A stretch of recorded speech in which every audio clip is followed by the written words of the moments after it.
Starting lineup for the Gators. I'm waiting for her. Number 2, Naya Perry. Number 10, Alondra Fallen. Number 13, Lori Eldred. Number 23, Reagan Roser. Number 24, Kennedy Marin.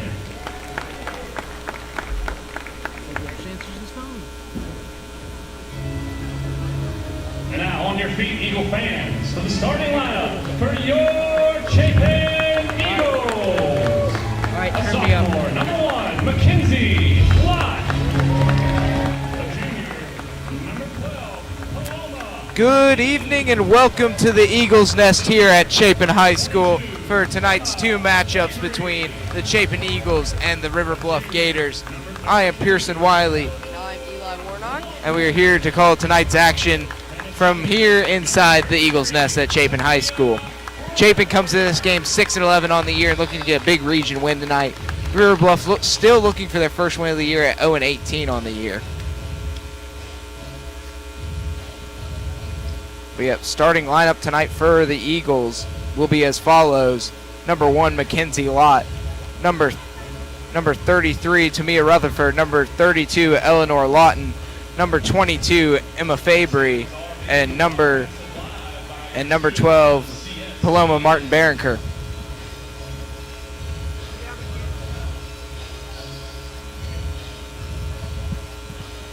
As we get ready for tip-off here, as this is the first of 2 games tonight, as the Chapin boys basketball team will take on the River Bluff boys basketball team shortly after this game is ended. Getting ready for tip here, number 22. Emma Faber, tip. And Fabry wins the tip, and Mackenzie Lott will take it up court for the Eagles to start off the ball game. Lott passes it over to Fabry. Fabry looks like she's going to drive. Oh, passes back to Martin Barranker. Looking for a screen there from Rutherford. Almost bumped into her, but they'll set back up top with Fabry. Fabry looking for some movement from her fellow teammates here. Lawton sets the screen. Fabry almost looked like she was going to go for a fadeaway there, but instead passes out to Rutherford. Martin Barranker on the drive, passes back to Rutherford. Eleanor Lawton's got a wide open lane. Oh, just off the mark. Yep, River Bluff will take it up court now. Number 2 of River Bluff pass it number 12, I think that is.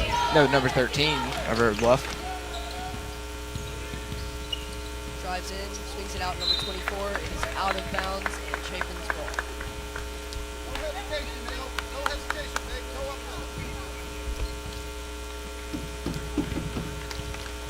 All right, so Lott will take it up court here for the Eagles. Swings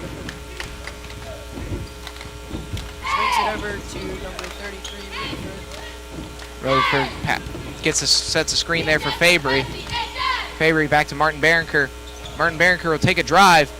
Oh. Off the mark, but rebound there by Fabry. Off the mark and rebounded there by River Bluff.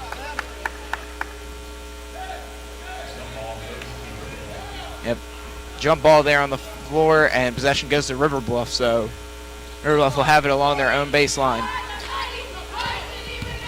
River Bluff driving down, cross half court. And dribbled out of bounds there. Good defense there by Mackenzie Lott, and Chapin will get the ball back.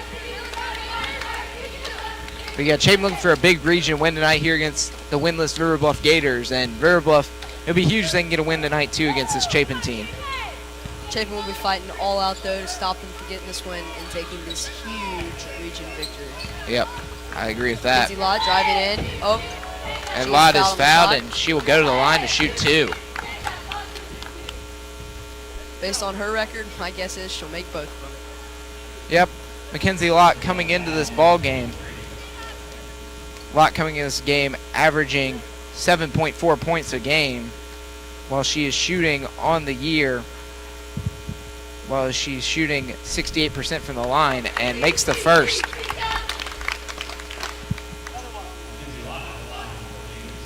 And Lott up to the second free throw. As we said before, 68% free throw shooter and hits Is both. good. And Chapin takes an early 2-0 lead here. And Chapin looks like they're going with a little bit of a full court press tonight against River Bluff. Instead they break. But Pass it back to number 2. Number 2 swings it to 13. pushing in. River Bluff with the shot, got the rebound, and They're going to call a foul, I think, on Eleanor Lawton there. And River Bluff will take it along their own base. Will take it along the baseline.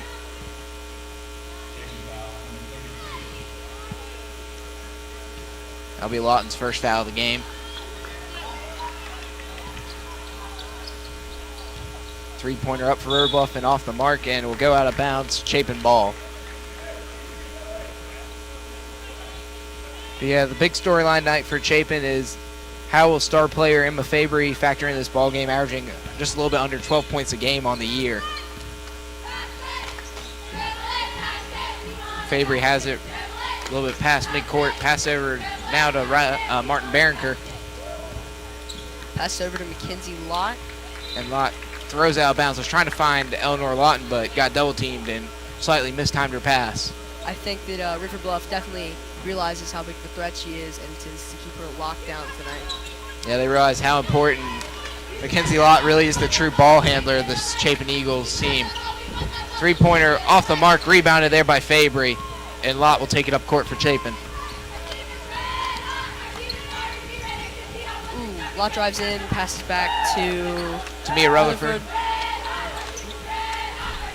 Oh, Lott off the mark, rebound by River Bluff. River Bluff loses control, falls out of bounds. It's Chapin's ball. Yep, Chapin basketball. Chapin will take it right next to River Bluff bench here. Fabry will pass it in through the Eagles. Pass it into Mackenzie Lott. Lott, Swings it over to Rutherford. Fabry setting a pick for Martin Barranker. Fabry has it along the 3-point line. Shoots it up and in for the Eagles. They'll say it's a 2-pointer there for Emma Fabry, and now it's a 4-0 Chapin lead.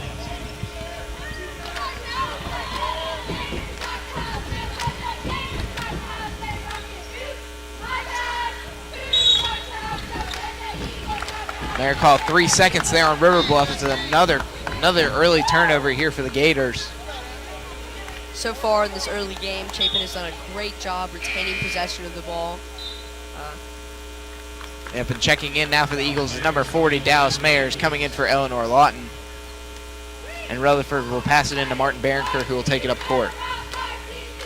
But yeah, I think I noticed early, Chapin's defense has been very solid to start this ball game. For sure, they have shut River Bluff down. Rutherford, good pass over to Fabry. Chapin playing a very fast-moving game, driving by Lott. She is stopped. A turnover there from Mayers, but stolen back by Fabry. Nice. They're call a foul there on River Bluff. There'll be a foul on number 23 for the Gators. And Fabry will pass it in along the baseline.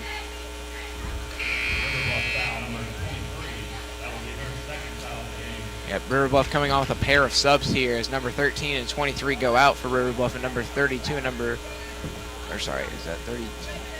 24 and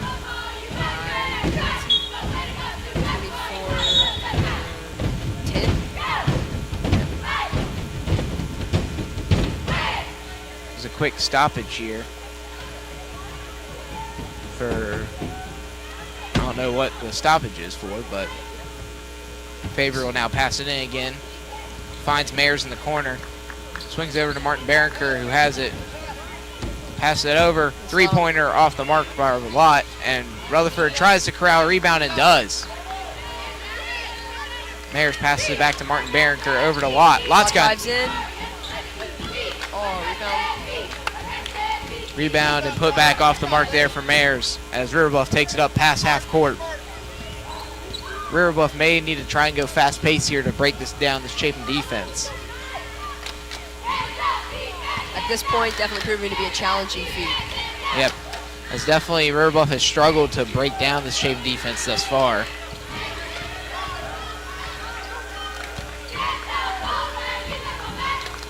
Three-pointer for River Bluff off the mark. Rebound by Mayers. Mayers will pass it back to Lott, and Lott will take it up court for the Eagles. Lott passes over to Rutherford. Rutherford will swing it over to Martin Barranker, who passes it down to Rutherford. Up and off the mark. Rutherford gets her own rebound, shoots it again, and I think Rutherford was trying to draw a foul there, but didn't get the call. So, and number 10, Riley Robinson, coming on for the Eagles in place of number 1, Mackenzie Lott. And as you know, so far, it's been a very defensive ball game early. Only a 4-0 game with under 3 minutes left to go here in the first quarter. Ball is tipped out by number 10, Robinson. Still River Bluff's ball, but still some amazingly quick defense. Yep, Chapin's defense has been phenomenal to start this ball game. River Bluff with the fast break. Off the mark. Good defense there by Dallas Mayers getting back. Rebounded by Rutherford and swung over to Robinson. Robinson will take it up past half court over to Rutherford. Rutherford tried to pass into Fabry, but stolen there by the Gators.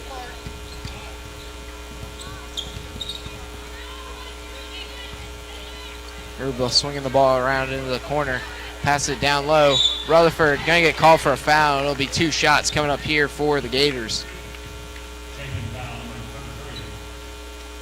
That'll be Rutherford's first foul of the ball game as River Bluff looking at their first points of the night from the foul line as number 32 for the Gators is at the line, shoot 2. You hear the Chapin cheer team to the right of us making a lot of noise tonight. They were actually the 5A state champs again this year. Yep. They've now won state championships in 3 separate divisions in the past 4 years, which is crazy to think about.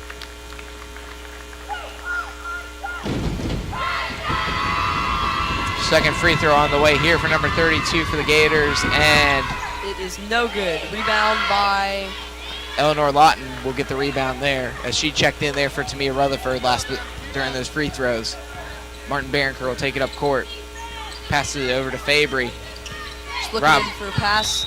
Take by. They're going to call a push foul on number 10 of River Bluff. Chapin's ball thrown in by Lawton.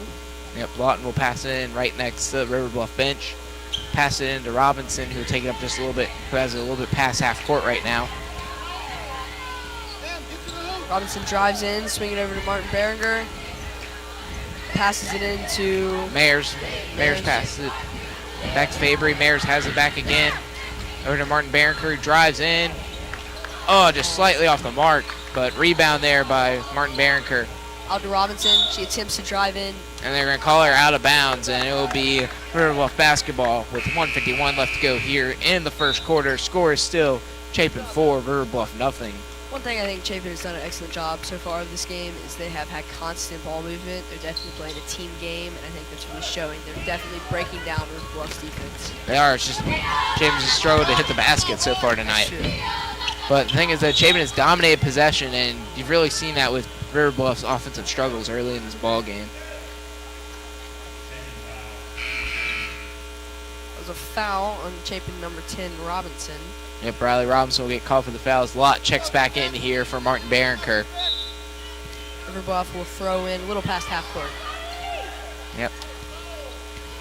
Number 10 for River Bluff will take a 3, and that is in. First bucket of the night for the Gators is a 3-pointer. Makes the score 4-3 with 1:36 left to go. And there's a timeout on the floor for Chapin as Coach Taylor wants to talk about things after that 3-pointer was made there by the Gators as Chapin allows their first bucket of the night.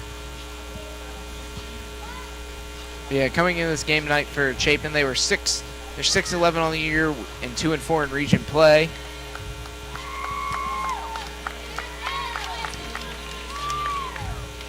And currently, right now, the Eagles are 4th in Region 5 behind Dutch Fork, Lexington, and White Knoll, with Dutch Fork being a perfect 6-0 in region play and Lexington being 4-1 in region play.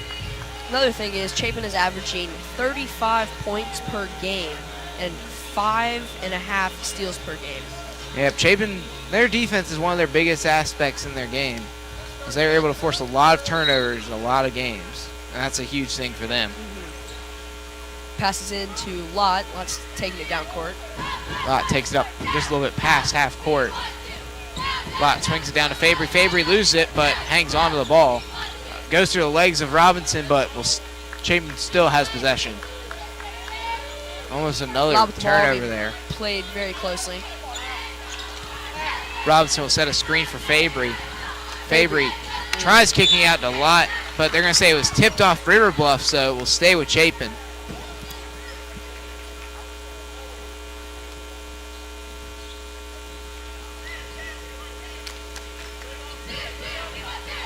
Mayers tries to take it and pass it back to Lott. Lott gets rejected there by number 10 for River Bluff. River Bluff making fast progress up court.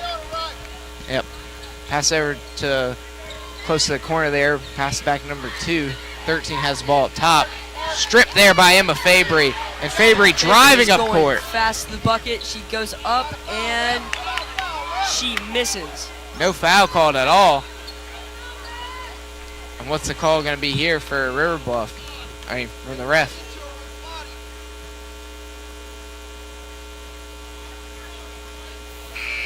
Fouls on River Bluff, and it'll be on number 21 as Rutherford checks back in here for Dallas Mayors with 39.5 seconds left to go here in the first quarter. Score is still Chapin 4, River Bluff 3. Lawton will pass it back to Robinson. Fabry in the corner, shoots for 3, off the mark. And River Bluff now out on the fast break. Stopped by Chapin. 3 off the mark, rebound by Rutherford. Lott taking the ball down court. Yep, Lott will drive just a little bit past half court. And Lott now will hold it. Maybe try and hold for a last shot here. No, she'll drive. Oh, off the hands of Lawton. And River Bluff now back on the fast break. 7 seconds left to go in the Great first. steal there by Mackenzie Lott. Robinson will attempt to heave and off the mark. As we end our first quarter here, Chapin is up 4-3 over the River Bluff Gators. It's a very low-scoring game so far. Yep, lots of defense. Been a lot of mistakes though too, also to say. Quite a bit of turnovers, but It also does show the competitive nature of both these teams. Nobody giving up. Definitely not getting discouraged on either side. definitely agreed. But as we continue on, a big game coming on after this though is Chapin will take on River Bluff, as River Bluff has been one of the best teams in 5A this year, compiling a record of 18-4 on the year, but still nothing compared to the region leaders right now in Lexington, who have a perfect 23-0 record.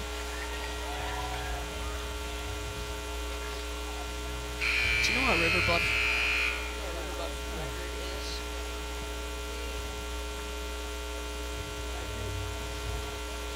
Never mind, Pearson. But yep.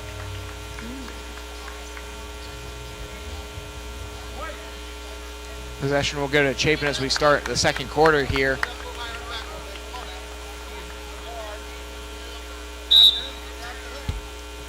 Fabry will pass it into Lott to start the second quarter. Lott will take it up a little bit past half court. Kicks it over to Robinson. Robinson may go for a drive and almost stolen there, but Lawton contains it. Lawton passes back out to Robinson. Robinson will take it along the three-point line. Slowing the game down a little. Oh. 13 of River Bluff tried to get a steal there, but wasn't able to contain it.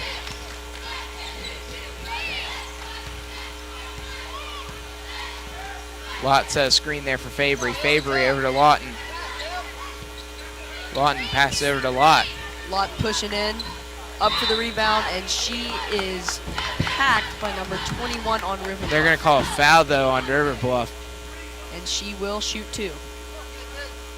Kenzie Lott, already 2 of 2 from the line tonight, will shoot her third and fourth free throws of the ball game and try to increase this Chapin lead right now.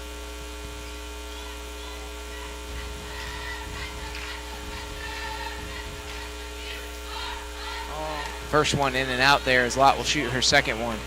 As I said at the start of this game, Lott came into the game shooting 68% from the line tonight, is 2 of 3 now from the stripe tonight.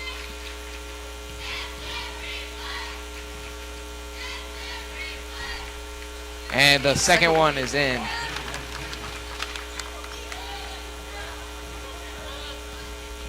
The score is now 5-3. They're going to call a carry there as it'll be Chapin ball as another costly River Bluff turnover early in this ball game. I think one of River Bluff's keys game, probably what Coach would be talking about at the half, is definitely retaining possession. That is their key to this game. I agree with you on that, Eli. They've struggled to hold it so far and had a lot of turnovers to show for it. Lott passes it down to Rutherford. Good move there by Rutherford, and it goes in. Making the score 7-3. Chapin starting off with a much better offensive start here in the second quarter than. And another costly turnover, and we'll see a timeout called by River Bluff as the score is 7-3. Chapin with 6:50 left to go here in the second quarter, as Chapin defensively are still playing very dominant in this ball game. As you see the students starting to file in tonight, the theme here at Chapin tonight is Gym Class Heroes. As you see the jerseys along the student section front row. I do see a Kristaps Porzingis jersey, which I don't know if that works anymore because he's now a Maverick. I believe that's Reese Melvin, and I texted him the other day, and he was not happy about hearing that Porzingis was traded to the Mavericks due to him being a big Knicks fan. So, a buddy of mine got that alert on his phone the other day, and he just flipped out. Yep, looks like Dallas has the next Steve Nash and Dirk combination if Kristaps can get healthy.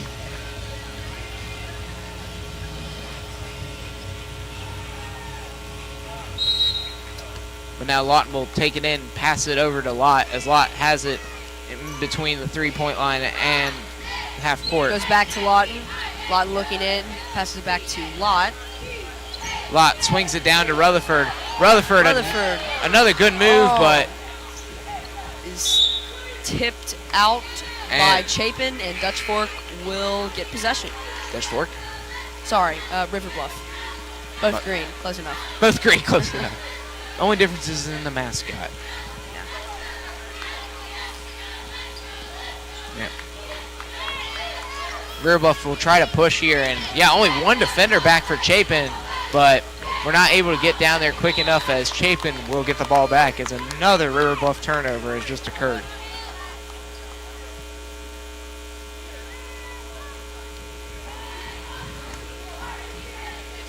And Lott will take it up past half court here for the Eagles.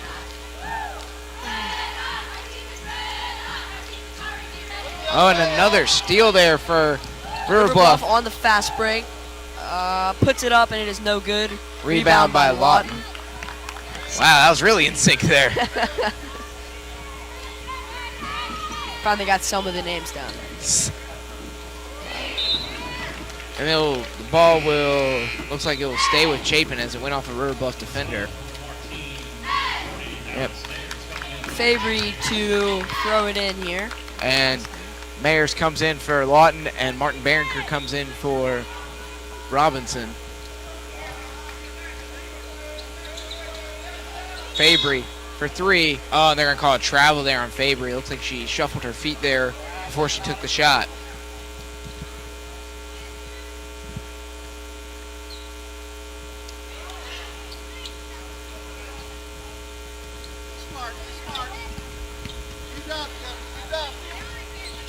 River Bluff will take it up.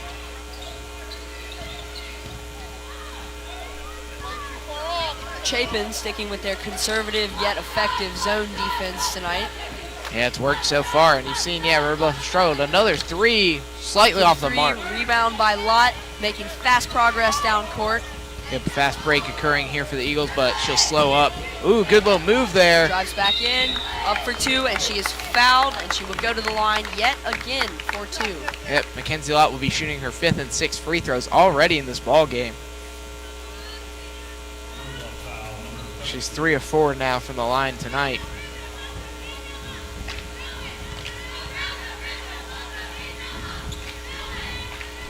And her 5th free throw of the night is off the mark now. Lott 3 of 5 from the stripe tonight.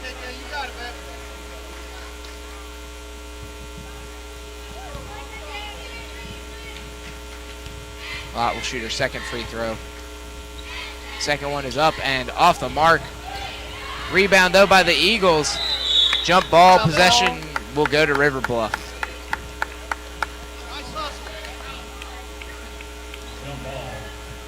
Yep, still score is 7-3 here with 5:17 left to go here in the second quarter. Chapin continuing to play the stifling defense, though, on the Gators.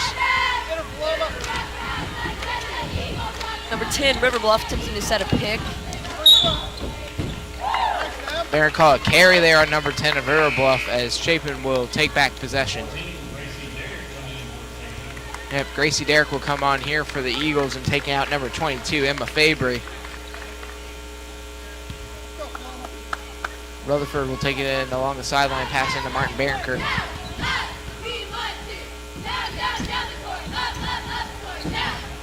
Martin Barringer swings it to Lott, who swings it over to Gracie Derrick. Thank you.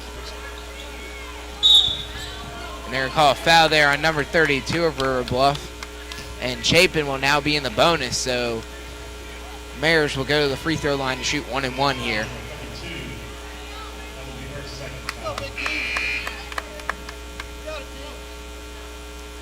And River Bluff with a substitution here is number 15 checks in for number 32 of the Gators.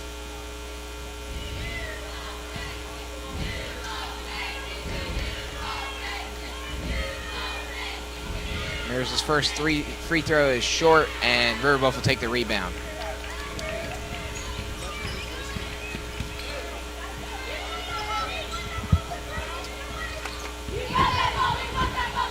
Three-pointer on the way, and it's in. It's good. Making the score 7-6 with 4:35 left to go.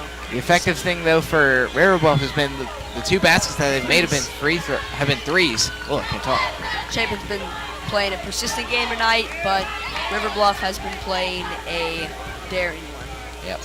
Chapin just needs to get the offense going. If they can get this offense really going, this game could be out of reach already. I've seen a lot of shot opportunities, but the ball's just not finding the basket.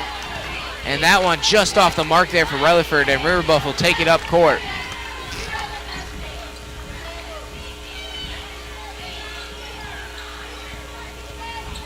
Three-pointer on the way and is off the mark. Rebound by River Bluff.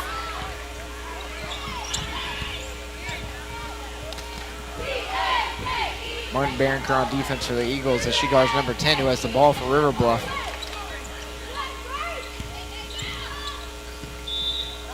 That's going to be a foul there on Mackenzie Lott, and River Bluff will have it along the baseline here with 3:36 left to go here in the second quarter, with Chapin still up 7-6 over the Gators. And We've got number 32, Lawton, coming in for Myers. Ball is short, and there'll be a foul called, and Derrick will go to the line here for another 1-and-1 opportunity, as that is River Bluff's 8th team foul of the half. And Fabry will check in here for a lot, as now the 5 in for the Eagles are Lawton, Rutherford, Derrick, Robinson, and Fabry. River Bluff with another substitution, as Derrick will go to the line to shoot 1-and-1. First one's up and off the mark, and rebound by the Gators. Pushed out by Chapin. Yep, foul be on number 22, Emma Fabry. And River Bluff will inbound the ball along the sideline here with 3:29 left to go here in the second quarter. Ball fumbled there, and Rutherford will take it. I think they're going to call a foul there on number 15 for the Gators.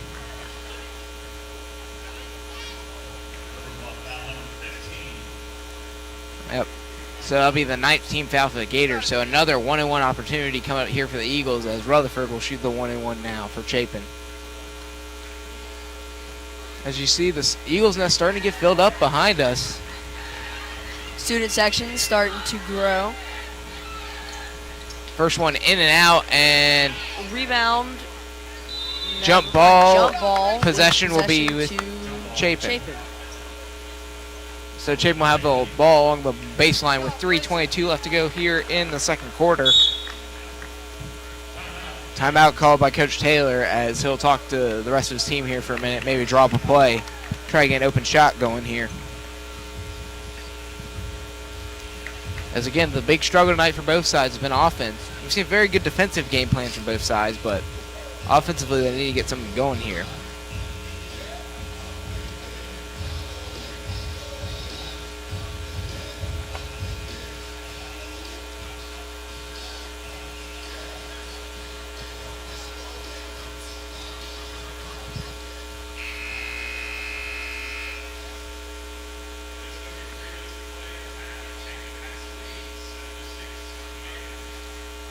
There is now 3:22 left in the half, and it is 7-6 Chapin. Yep, and Chapin will now have possession along the baseline as Lawton will take the ball for the Eagles.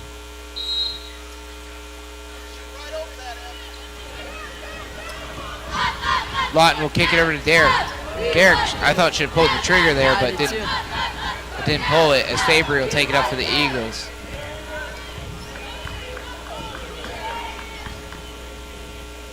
Fabry will pass over to Robinson.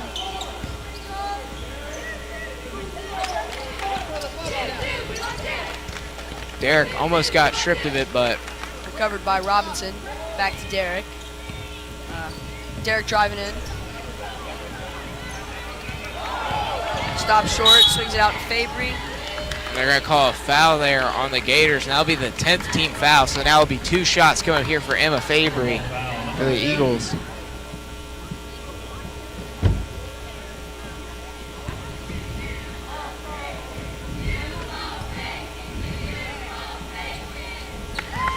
First one is good from Fabry.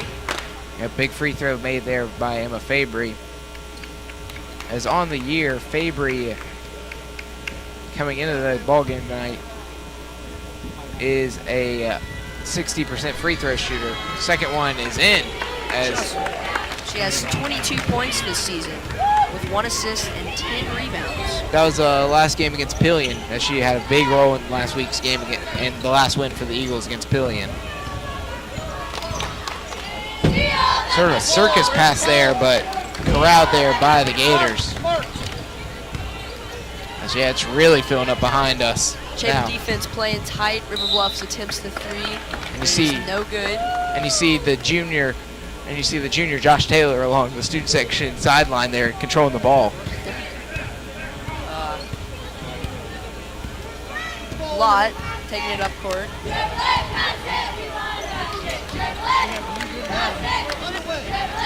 Pass back to Lott.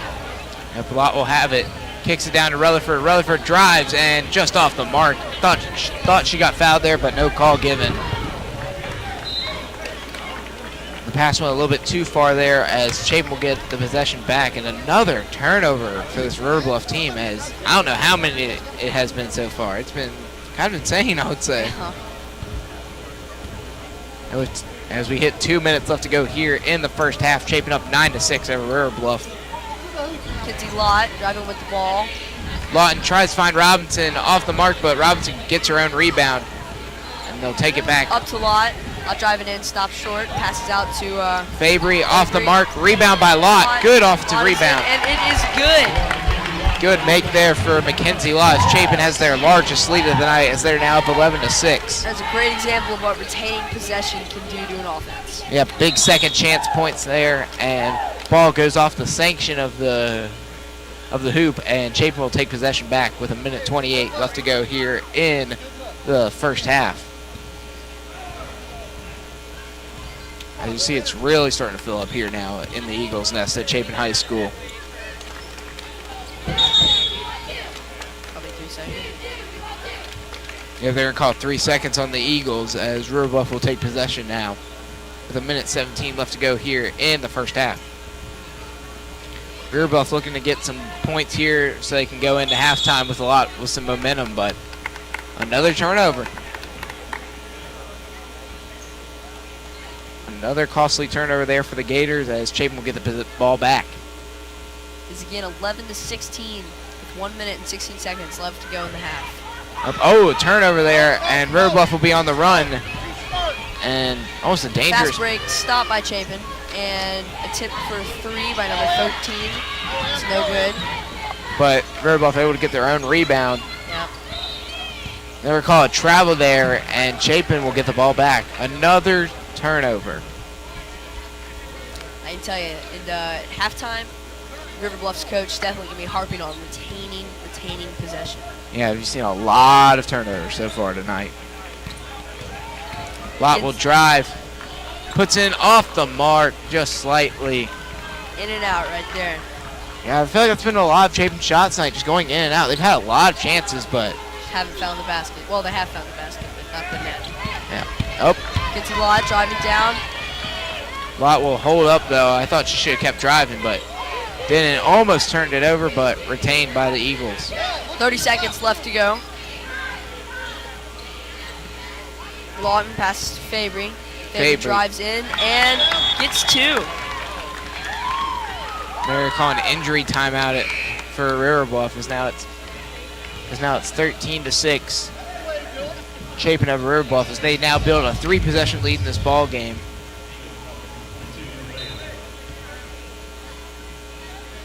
Yep, as one of the River Bluff players were injured on that last possession.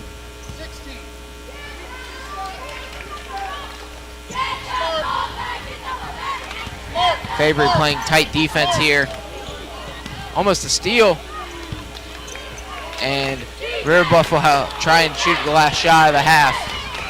And that'll be the end of the first half here as Chapin is up 13-6. And we'll be back with you after halftime for the second half of this ball game.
And we are back for the second half of this ball game as Chapin is up on River Bluff 13-6, with River Bluff taking possession here to start the second half.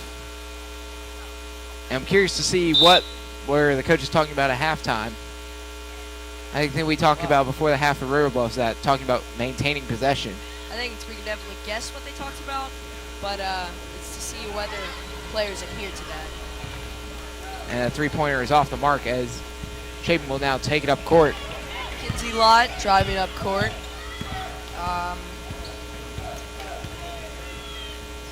Lott will pass it over to Lawton.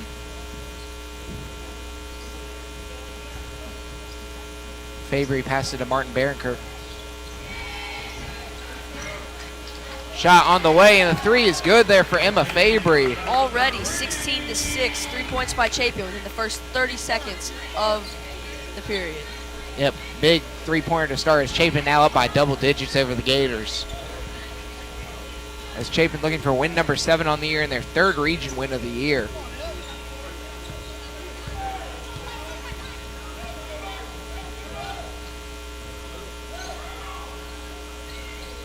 Number 23 for River Bluff going up, but no good. Rebound by Chapin. Mackenzie Lott once again taking it up court. I think the rebound there was by Tamia Rutherford, if I'm not mistaken. Fabry will take the ball for the Eagles, passes over to Martin Barronker.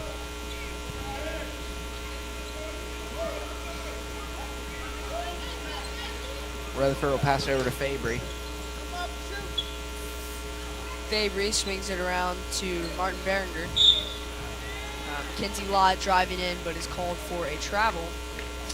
As River Bluff will get possession back here to start the third quarter. And the huge thing for Chapin, I bet, at the half was making sure they capitalize on offensive possessions, because that's been the big thing for them so far, is that they've had a lot of shot opportunities. It just hasn't fallen for the Eagles so far tonight. Chapin definitely has seen the basket a lot, but they've just failed to put the ball in the basket. Yeah, a lot of. I wouldn't say failed, but that's probably been, that's the key to the game right there, just putting the ball in the basket. And I think the huge thing so far, though, has been, it's kind of honestly been more of like in and out baskets so far, Chapin. Because they've just not had the luck at the rim so far tonight. Chapin playing tight defense on River Bluff, trying to lock them down before they even cross half court.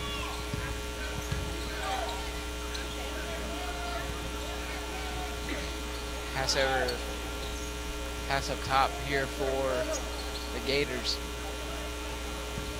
Passing around, trying to look for somewhere to exploit Chapin's defense. There'll be another carry called on River Bluff. And that's been the big thing tonight for River Bluff, turnovers. Again, turnovers and turnovers. Yeah, and that's just another big mistake. Just 2 minutes into the period, and already River Bluff's had 2 turnovers. I think 2 so far. Kinsey Lott popping out, swinging around, passing to Fabry. Fabry swinging it around to Lawton. Lawton looking for an outlet. Pass over to Martin Barronker. Down low to Rutherford. Bucket off the mark. No good. She got the rebound. She's putting it back up, and she is fouled by number 10 on River Bluff and will go to the rim for 2. Yep, fouled. Yep, there'll be 2 free throws coming up here for Tamia Rutherford. River Bluff foul. 10. That'll be her second foul. Here comes the first free throw here for Rutherford. First one is good for Rutherford. Rutherford on the line for the Eagles. And Rutherford coming into this ball game shooting 60% from the line on the year. Chapin with an 11-point lead, and now a 12-point lead. Rutherford hits both. It's now an 18-6 Chapin lead as they have started this second half off very well offensively. And you know that's the thing Coach Taylor had to be telling them at halftime was to take advantage of offensive opportunities, and they've done very well so far. They have definitely capitalized on every opportunity presented to them so far in this half. Yep, and a timeout called there by River Bluff to avoid the 5 seconds.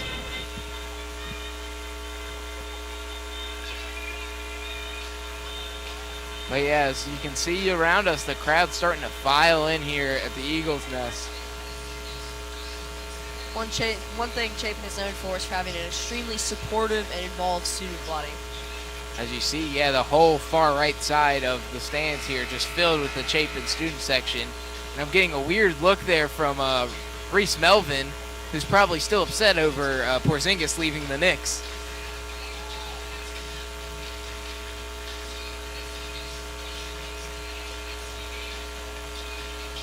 Yep, River Bluff almost got caught with another turnover there, but luckily they called a timeout beforehand, so.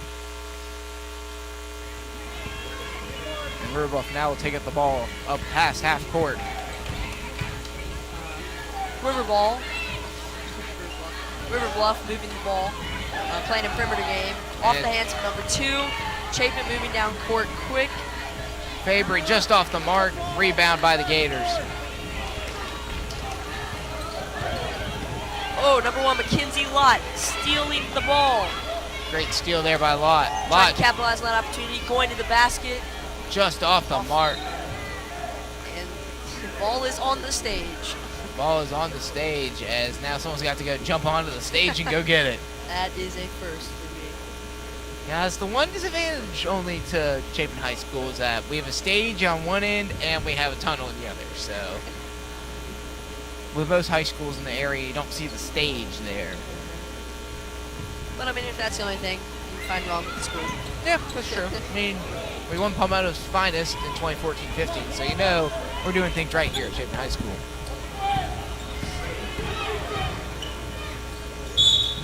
They're called travel there as number 2 there for River Bluff shuffled her feet when going to take her first dribble, as it'll be another turnover. I think it's the 3rd or 4th now so far in the half for the Gators. Chapin played an intense but very relaxed game in the sense that they are not quick to give up possession of the ball. They're not, but defensively they're quick to get back possession. Absolutely. Fabry off the mark, rebound by the Gators. Gators moving it down court quick. Slowing it down, waiting for the rest of the team to catch up. Stolen there by Fabry as she'll have looks like an Going to easy the basket, breakaway. And 2 for Fabry, making the score 20-6, 4 minutes and 10 seconds. And timeout by the Gators as Chapin's just blown this game open to start the second half. Oh yeah. And really a great start for the second half for the Eagles.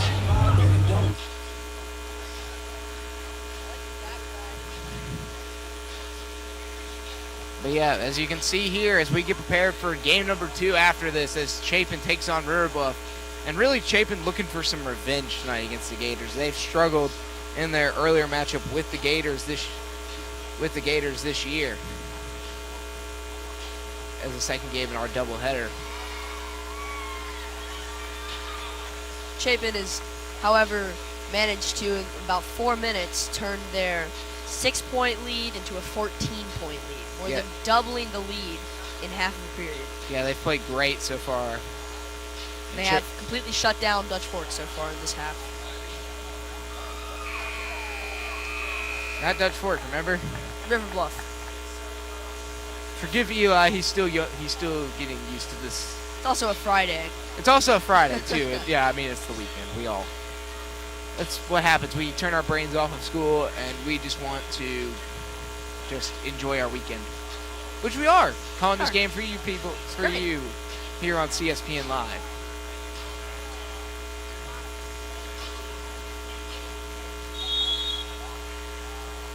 River Bluff gets possession, throwing it in number 2, making fast progress down the court. Yep, River Bluff trying to. That's the thing River Bluff's got to do is try to break the shape of defense using speed. And another travel.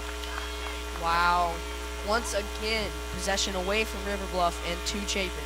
Yep, that's the fifth turnover now tonight for the Gators as they are continuing to shoot themselves in the foot with turnover after turnover. Mackenzie Lott driving in, passes it out to Rutherford. Rutherford looking for a pass in. They're calling offensive foul there on Fabry for an illegal screen. As there'll be a turnover there for the Eagles.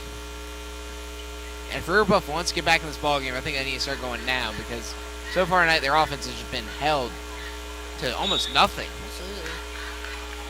And another turnover for the Gators.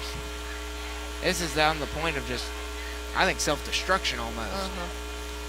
So I don't know how many turnovers it is now for River Bluff. I think in the half it's now 6, but overall in the night it is. Three-pointer wide open and Lott hit. Lott hit the three-pointer, making the score 23-6 with 3.5 minutes left in the third period. Chapin, who only scored 13 in the whole first half, has so far scored 10 in the first 4.5 minutes of the third quarter. So, you know, they've really got going here in this third quarter.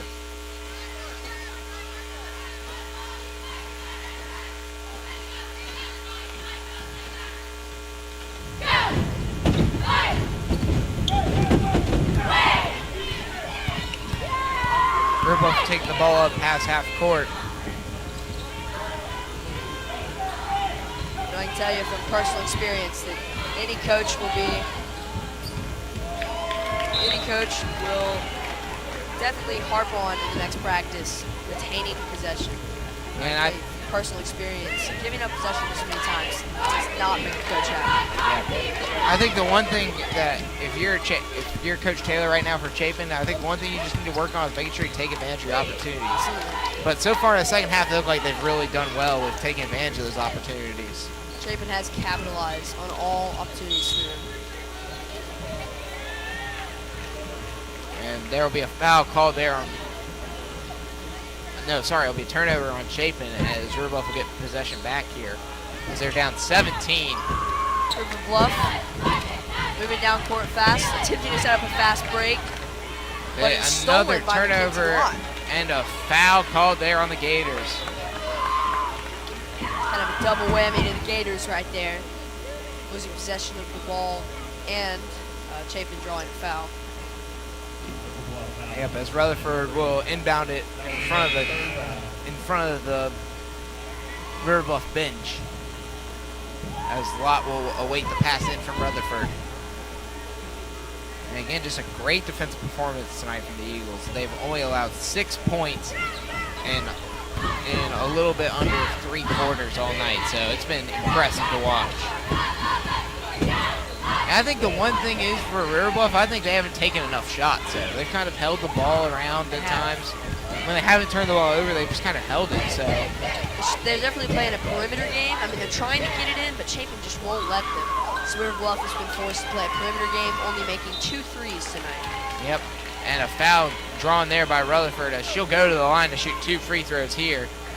As she made her last 2 free throws, and she'll shoot 2 coming up here with 2:25 left to go here in the third quarter. Looking to extend this lead to 19 if she hits both. First one is missed. Yep, first one in and out there for Rutherford as she'll shoot her second one. Just a little bit too strong on that one as it went in and out.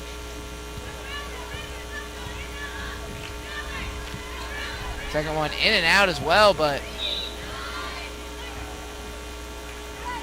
and the ball will go to River Bluff as it was off a Chapin Eagle trying to rebound it as River Bluff will try and get something going offensively as the struggles have continued all night. Chapin locking River Bluff down, making it challenging for them to even move the ball down the court. Agreed.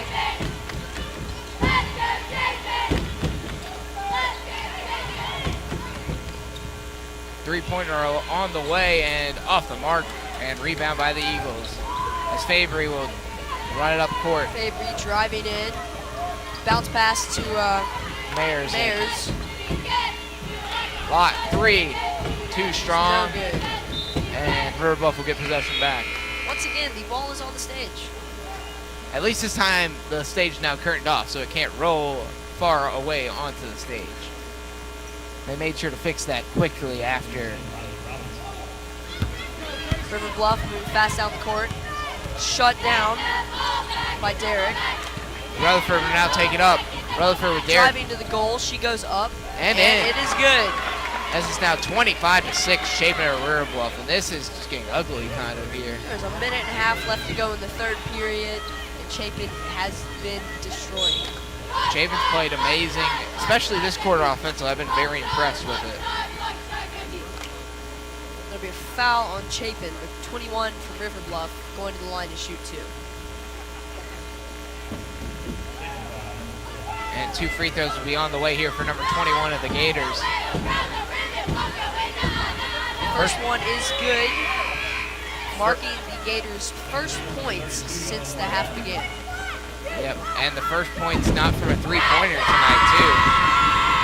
You hear the Chapin cheerleaders making a lot of noise behind us.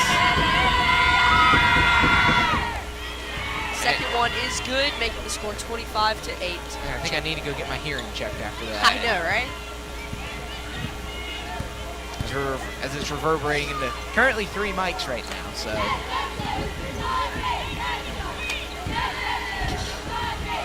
Fabry drives, easy bucket. 27-8 Chapin. Dutch Fork attempting to set up a fast break. Pass down the lane to 24, off the backboard, and a jump ball possession going to Chapin. Yep, as River Bluff with another offensive possession that just didn't go well. That one just off the mark. As now we're under a minute left to go here in the third quarter, and it's just all Chapin right now. Chapin has scored more points in this quarter than they did the whole first half, so you know that offense really started to kick in for the Eagles. I mean, that's why I said earlier, if Chapin's offense couldn't get going, this game would have been over a lot quicker, I feel like. You know, Chapin found a way to simultaneously keep up the defense and bring on the offense. Yep. Fabry is fouled, and she'll go to the line to shoot 2 free throws coming up. I'm not quite sure how many penalties that makes for River Bluff, but I can tell you Chapin will have a lot of points tonight from free throws. Yep, that'll be their 4th team foul of the half as Fabry goes to the line to shoot 2. First one is up and good. Now it's a 20-point Chapin lead. And now Chapin's starting to bring in some backup. Vanessa Molinero coming in for Robinson. Michaela Gallagher coming in for Rutherford. And another Eagle's about to come on, I would assume for Fabry, as they're waiting to do it after the free throw. Yep, and Martin Bearker will come on here for Emma Fabry as Chapin is now up 29-8 with 34.5 seconds left to go here in the third quarter.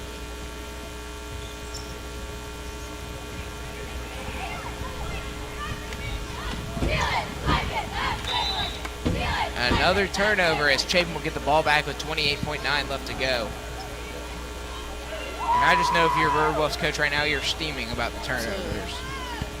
So many offensive possessions tonight that just ended up going empty because of just turning the ball over, not even just missing shots. Because if you're a coach, you can live with missing shots. You just can't live with the turnovers. Right. Missing shots is natural. However, getting all these fouls, that is not. Getting all the fouls and turnovers. Molinero will take it. Passes it out. Stop 3 for Derek. Stop Derek, and the 3 is good. As it's now 32-8 Chapin as they go on and score. End of the third period. Sorry. Into the third quarter here as Chapin is up 32-8 behind behind Chapin, outscoring River Bluff 19-2 in that third quarter. Just domination. In one quarter, Chapin turning a 6-point lead into a 24-point lead. Yeah, they dominated this third quarter. That is an amazing third quarter. Yeah, that was impressive. As you saw, really Chapin started to take advantage of those shots that they were missing in the first half. Chapin varsity cheerleading team getting out here and showing their stuff. Yep, Again, they are 5A state champions this year. Yep, defending 5A state champions. And the little country roads playing in the background here at Chapin High School. And you see the front, you really see that student section to our right filling up now as it's all the way to the back rows now, actually. Completely filling out that right side. Chapin has definitely come out to support their girls and boys varsity basketball teams tonight. And the girls so far have rewarded them all night with an impressive performance against the River Bluff Gators. I think it would be maybe a little bit too early to say, but maybe not.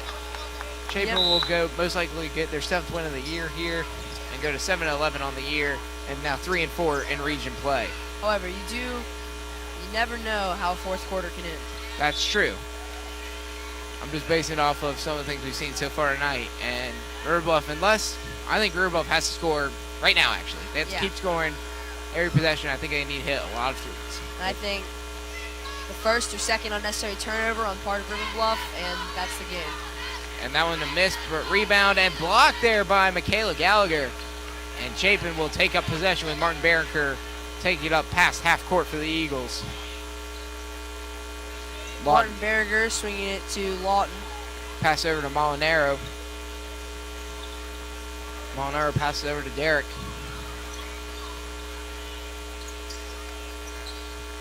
Derek playing on the perimeter game, stolen by River Bluff.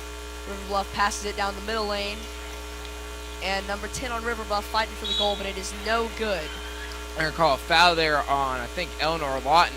And it'll be a shooting foul, so it'll be 2 shots come up here for the Gators. Number 21 for River Bluff will go to the line. Made her first 2 free throws last possession, and she'll do 2 more here for River Bluff.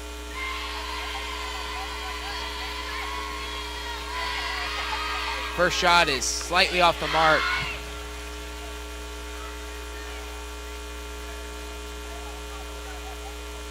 Second shot will come up here for the Gators. Second shot off the mark, and Chapin will control possession. Rebound by Derek.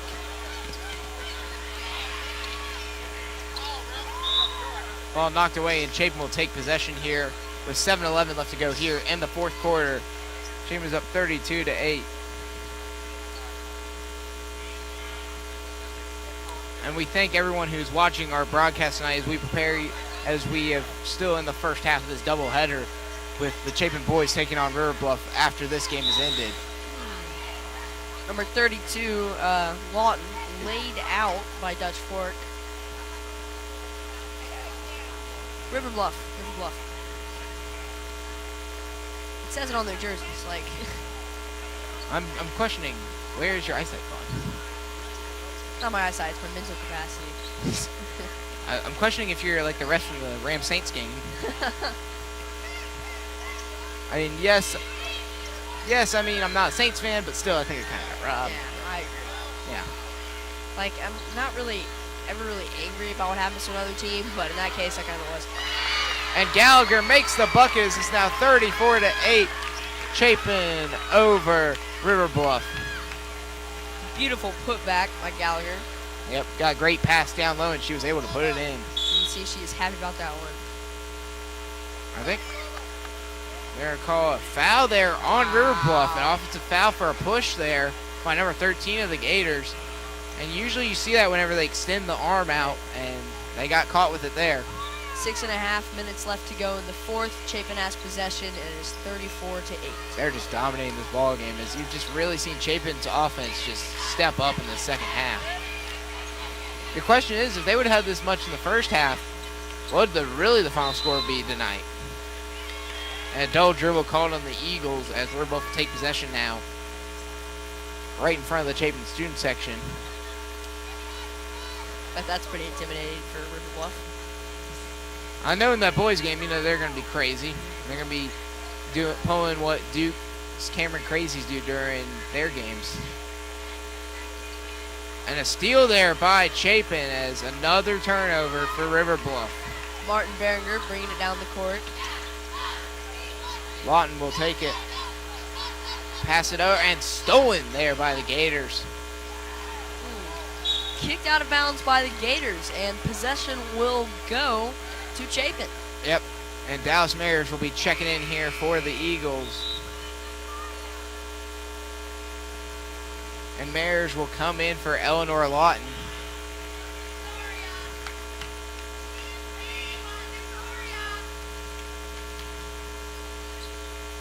And Mayers comes into the ballgame for the Eagles. They're going to call a jump ball. Possession stays with Chapin. And that's kind of been the theme tonight for River Bluff. It's been every time they've about gotten a big steal or forced a big turnover, the ball just seems to go right back to Chapin. For sure. That's the thing I really think that's killed them all night. They definitely have not given up. They've played with heart through this game, but I think this game Chapin has just outplayed them. Yep, Chapin's have had a great performance tonight, especially the second half offensively. Chapin retaining possession here.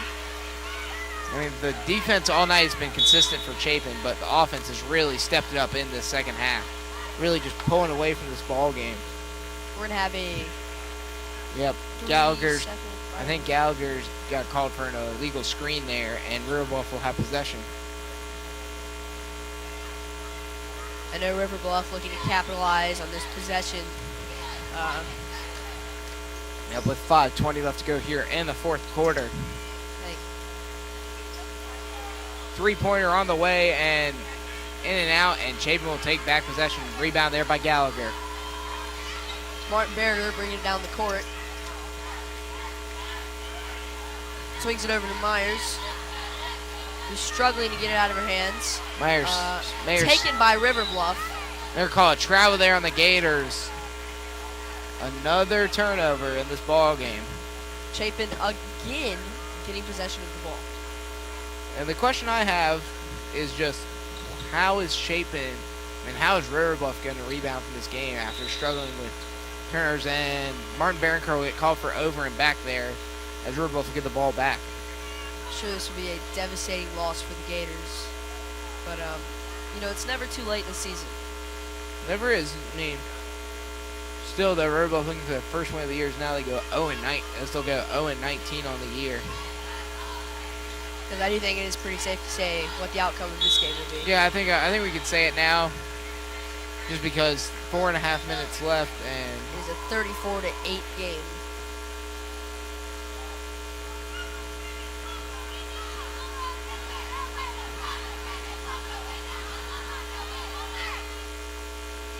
First one off the mark there for the Gators as they'll shoot their second free throw here with 4:46 left to go here in the fourth quarter.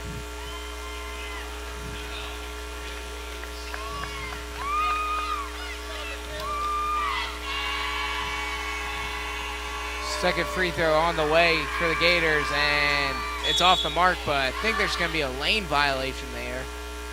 So it'll be another free throw coming up here for River Bluff. Chapin getting a little excited.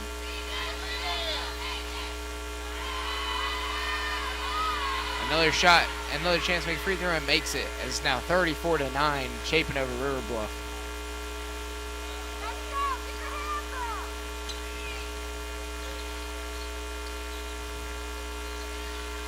Well, they haven't changed the score. It still says 34-8, but River Bluff did just make that free throw, so that just changed it. And now it'll be... It's going to be a... foul on River Bluff, and now it'll be 1-1s coming up here for the Eagles. They definitely were bringing it down on Martin Berger. Oh. Yep, and Mayers now will come to the line to shoot the 1-1. Or, wait, who's shooting the free? I think we have a little bit of confusion. Yeah, I'm confused. Who's shooting the free? And there Martin Barroncourt will shoot the free throws. Martin Berger. Yeah, yep, I thought so too, but I saw Mayers on the line, so I was like, okay, maybe it wasn't. But, to clarify, Martin Berger shooting the 1-for-1 here. 1-1, and first one's off the mark, rebound, and off Vanessa Molinaro's hands, and it'll be taken now by the Gators. 4.5 minutes left to go in the game. 34-9 Eagles. Yeah, but Chapin's just played amazing all night. I've been so impressed with them all night. Defensively, offensively, the second half you've seen dominance. And it's definitely one of those games you look back on and say, all right, wow, we won for Chapin. Yep, they played.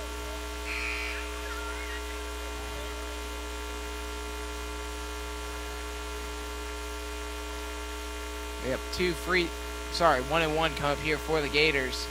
As number 4 for River Bluff will shoot the free throws.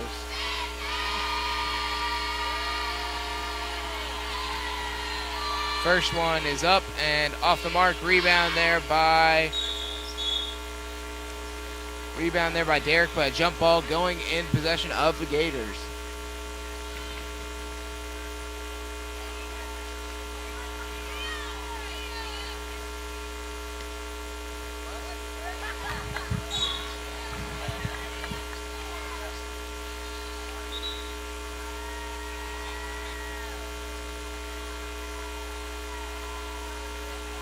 Oh, it's Gio. And we just got braced by the presence of the student body president, the future Naval Academy cadet, Giovanni Paul Macaluso, has just graced by our table, as he will join me and Eli in commentating the next ball game between Chapin boys and River Bluff boys. Rebound there by Victoria Woods. Puts it back up, and it is good. Bucket there by Victoria Woods, as it's now Chapin 36, River Bluff 9. Chapin girls celebrating after that beautiful basket. Yeah, great putback there by Woods off the missed free throw. Trying to pass it in. Great defense there by Molinaro. River Bluff desperately trying to pass it in. It is taken by Martin Berenger. Ball is off River Bluff, and Chapin will take possession back with 3:53 left to go here in the fourth quarter, as Fabry comes in here for Martin Berenger. And a great performance tonight for Martin Berenger, mostly as the defensive anchor. She's had some nice offensive contributions with her passing tonight, but definitely this whole Chapin team has played amazing defense all night. It has been amazing defense, but Chapin has also played a very well-rounded game. Yeah, especially in the second half. Absolutely. This offense in the second half has been great for Chapin. Question is what if they had it the whole game? I mean, how bad would this game could have turned out?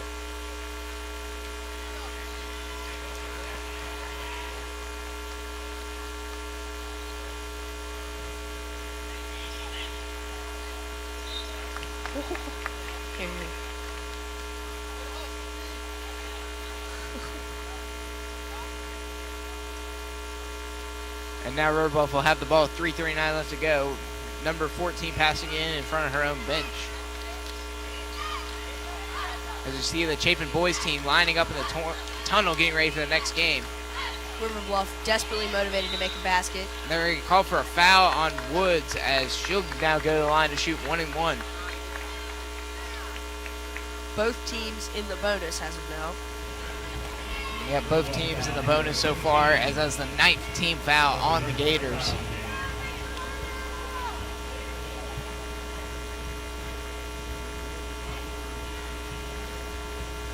So, yeah, Woods will take the first of the 1-1 shot that's coming up here. First one is up and good. That is now 37-9, Chapin over River Bluff.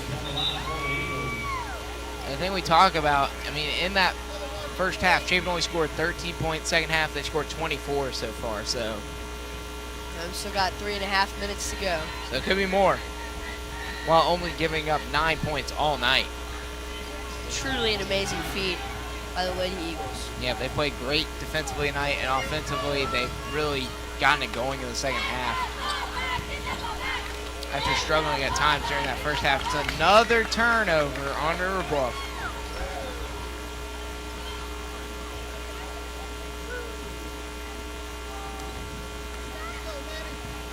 Fabry will take it up now. 3:15 left to go here in the fourth quarter, as Chapin is up by 28 over the Gators. Derek almost wanted to pull it there, didn't pull the trigger. Pass it over. Fabry drives in, up and in. Chapin 39-9. 30-point lead for Chapin.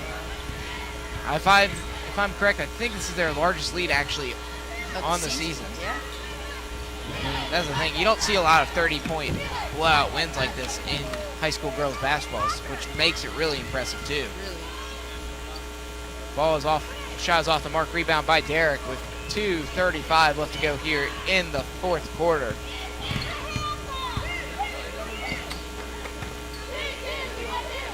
Chapin with the exceptional ball movement. Rutherford driving in, passes out to Fabry, passes over to Derek. Derek gets a screen from Woods. Drives in, is stopped short by River Bluff, and the ball is stolen by River Bluff. They're struggling to maintain control, and it looks like they will maintain control. They're going to call a foul there on Fabry, as now it'll be 1-1 come up here for the Gators. Number 21 goes to the line for River Bluff. River Bluff down 30 points right now. This has just been impressive tonight, what Chapin's done offensively and defensively. Nick, it is officially safe to say that the winners of tonight will be the Chapin Eagles. That Chapin will now go to 7-11 on the year, 3-4 in Region 5, in 5A region play. Rebound by Washington. As River Bluff now will go 0-19 on the year, and still looking to win their first game of the year. We're under 2 minutes left to go here in the fourth quarter. Fabry taking it down the court.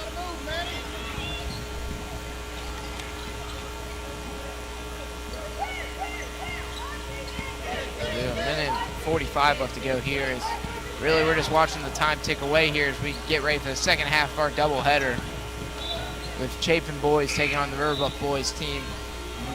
And really the storyline I think to watch for Chapin boys in the second game is how much of an impact will Gerard Kelly have in the paint tonight, as he comes in this game averaging just a little under 15 points a game for the Eagles. So it'll be huge to watch and see how he plays tonight. But basket in for River Bluff, as they've just broken double digits. Making it 39-11.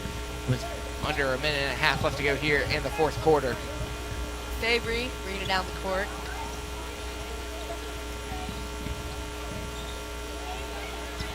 Molinaro will lose it, but ball contained there by Gallagher.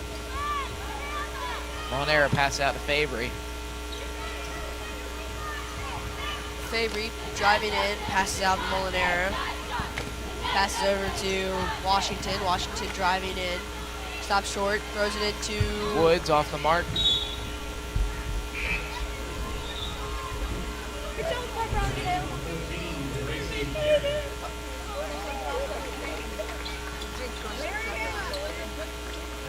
Yeah, as you heard over the mic, I did crush the pep rally today in some Super Bowl trivia, so you know. Chris Wiley is our sports connoisseur.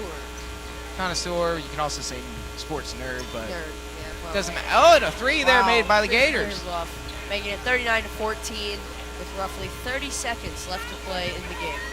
Yep, and as we get prepared for game number 2. Yep, I mean, as we talked about, Gerard Kelly's going to be the key to watch for Chapin, averaging just a little bit under 15 points a game. But how much will Maddox Harrell impact the game as well tonight? And Michael McNeil to complete that front court trio for the Eagles. As I expect the starting lineup tonight will be for Chapin as well. It's been most of the year. Sam Beckett, Cole Edenfield, Maddox Harrell, Gerard Kelly, and Michael McNeil will probably be the starting 5 tonight.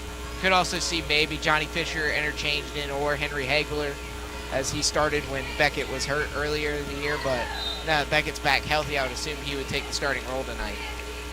Chapin is going to get possession of the ball with 20 seconds, or excuse me, 19 and a half seconds left to play in the game. Yep, as you see the Chapin cheerleaders moving towards the tunnels, they get ready to run onto the court here as the Chapin guys team. After this impressive River performance. Bluff getting the ball, moving down the court quick, attempting to pull up. In. It is in, making the score 39-16. 7 seconds left. As time ticks down here, Chapin will get the win over River Bluff, 39-16. Derek with the heave. And it's in and out, but great performance for the Lady Eagles. And we'll be back with you shortly for the second game of our doubleheader. Final score of the game, 39-16, Chapin Eagles. And we will be back with you shortly for the second game of our doubleheader.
love that they can't say number.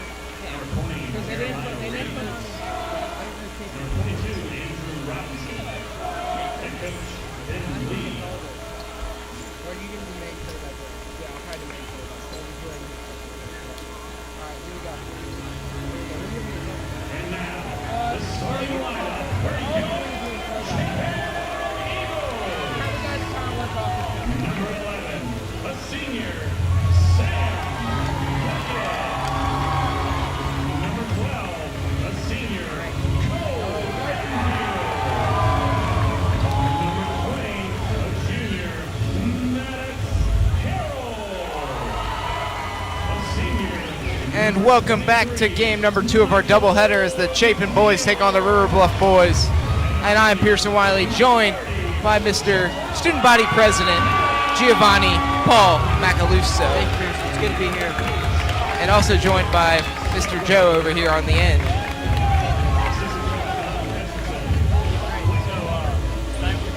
The matchup between River Bluff and Chapin is for the region matchup. Yep, Chapin coming in this ball game tonight, 8-15 on the year. River Bluff coming in at 18-4, and Chapin looking to get a big region win tonight. As they recently hit a stumbling block last week when they played White Knoll and suffered a huge region loss, which potentially could have hurt their playoff chances. So they need to get a big win tonight.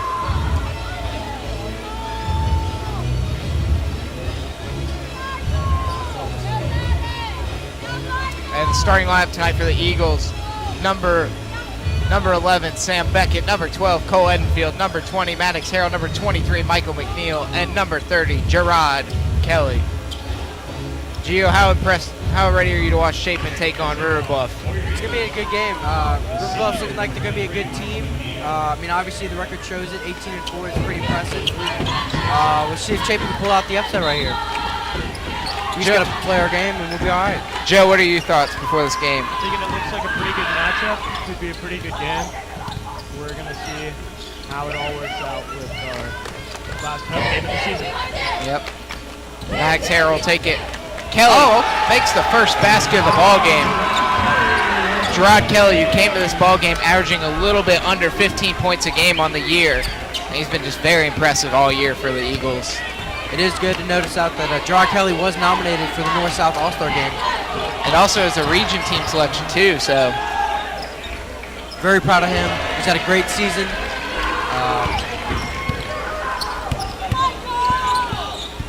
River Bluff just made their first bucket of the game. It's now 4-3 Chapin early.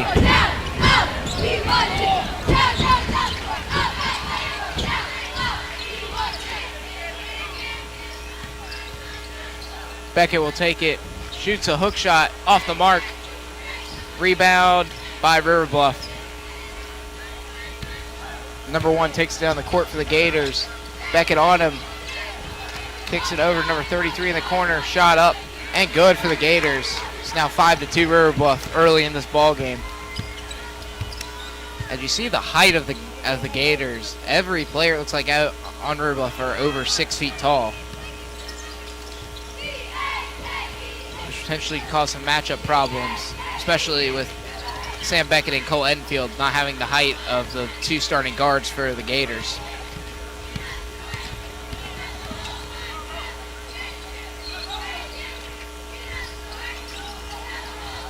Off the mark rebound there by Kelly as Beckett will take it up court for Chapin.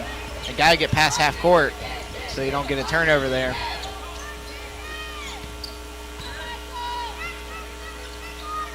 Beckett looking to kick it to Harrell. Harrell shoots a deep 2 off the mark. Rebound there by the Gators, and they will hold on to it. Number 20 with the shot for the Gators off the mark. Rebound though by River Bluff. What a pass, and bucket in. That's a really nice swing pass. Didn't see that one coming. Yeah, I think the Chapin defense is not prepared for it. It's now a 7-2 River Bluff lead. Just a little bit over 2.5 minutes into this ball game. The thing is, Chapin's got to get this offense going. They cannot afford to be down early and try to climb back into this ball game. As you see, there is a lot of mismatches though with River Bluff due to their height. Ooh. Harrell is blocked there by number 5 of the Gators, and Harrell will now have the ball along the baseline, trying to inbound it in. Finds McNeil.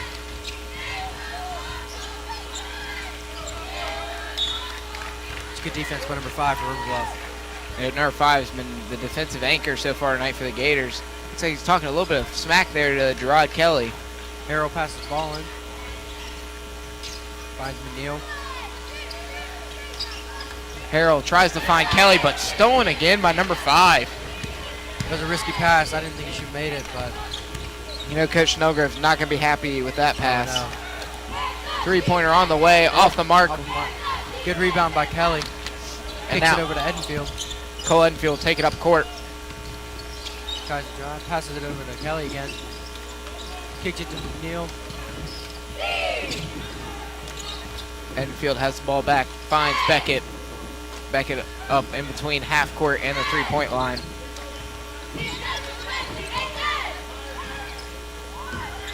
Harrell finds Kelly. Kelly deep 2, off the mark. Rebound, Loose ball. Chapin will have it. Beckett has it on the ground. Timeout by Chapin. Good job there by Beckett calling the timeout to avoid the jump ball and potential turnover. Smart play.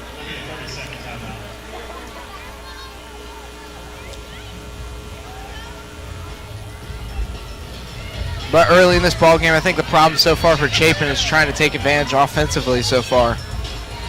River Bluff's height has proven to be going to be a challenge for the Eagles tonight.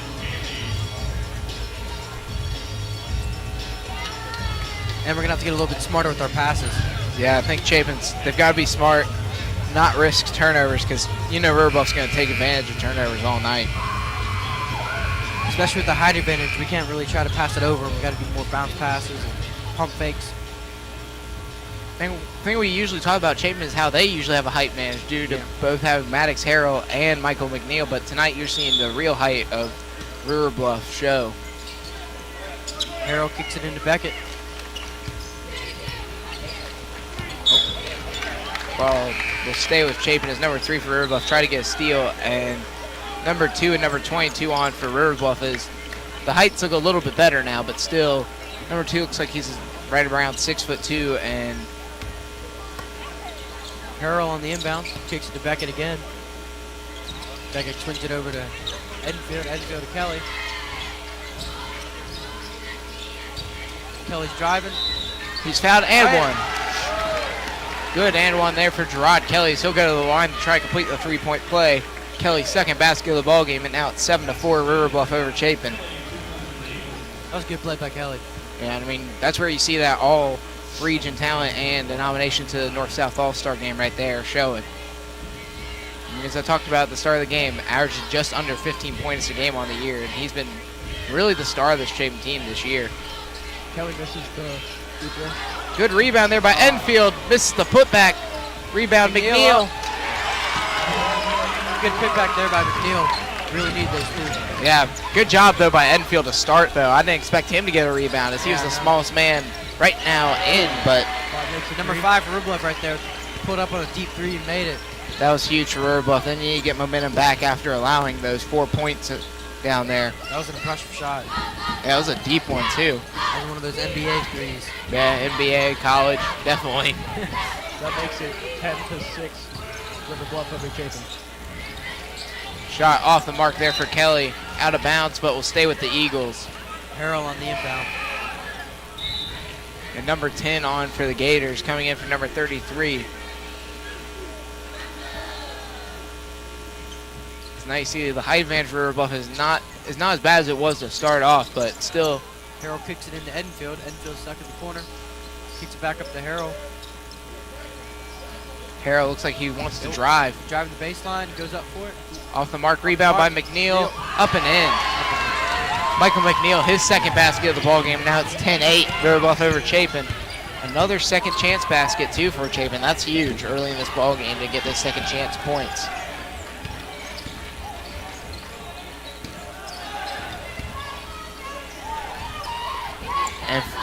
And that's one thing that really will hurt a team's confidence is allowing a lot of second chance baskets.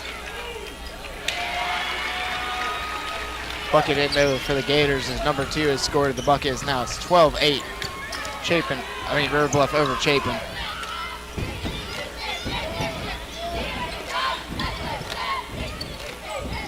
Harrell with the ball at the top of the key. Swings it to McNeil. McNeil swings it to Edenfield.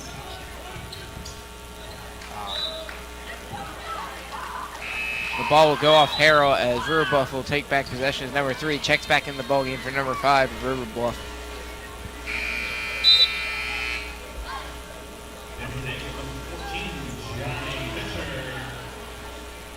Johnny Fisher checks in for Edenfield for the Eagles. I'd like to see Johnny Fisher get hot on the three-point line. Yeah, I mean, that's Johnny's specialty, is just playing 3-and-D basketball, so let's see if he can do that again tonight. Could really help us out. Definitely. Ball stolen there by McNeil. Great defense there by Chapin. Beckett looks to drive. Drops it down to McNeil. McNeil up. Good pass, but not a great shot there by McNeil. I don't think that came off clean off his hand, so he wasn't able to get. Wow, quick fire 3 there by number 22 of River Bluff. That makes it 15 to 8. River Bluff's up. Beckett's looking a little frustrated. Yeah, it kind of looked like a Steph Curry 3 almost there. Came off his hands very quick. Kelly stolen there. Another dangerous pass there by Harrell. Eagles just cannot do that on offense. We got to control the ball. 15 to 8. We're down 7. We cannot make passes like that. And I think that's one thing that'll hurt Chapin as the game continues going. They'll call a travel there on number 20. 20 seems to disagree with the call, but it was a travel to me. I don't know about you. Yep. It looked like a travel to me as well, so. Sophomore Henry Hagler checks into the game. Henry Hagler, and I think it's Austin Smith is the other. Yeah, Austin Smith checks in for They got to get across half court, and 10 seconds called on Chapin. And you see Coach Snellgrove is hot after that one. Can't make mental mistakes right there. Yep. Got to do the basics right. Yep. Number 1 for River Bluff checks in for number 20. As he inbounds at midcourt. Pass in there by River Bluff as that was a huge turnover there by Chapin. As they really need to turn the tide of the game a little bit, get some momentum going in their favor. Yep. You see River Bluff, they've played great offensively so far. 3 on the way off the mark. Fisher will get the rebound there for the Eagles and pass up to Hagler. Henry Hagler, the brother of Will Hagler. It's actually Will's birthday today. It is Wilba's birthday. Happy 18th to Wilba Hagler. We actually sang happy birthday to him during lunch today, so.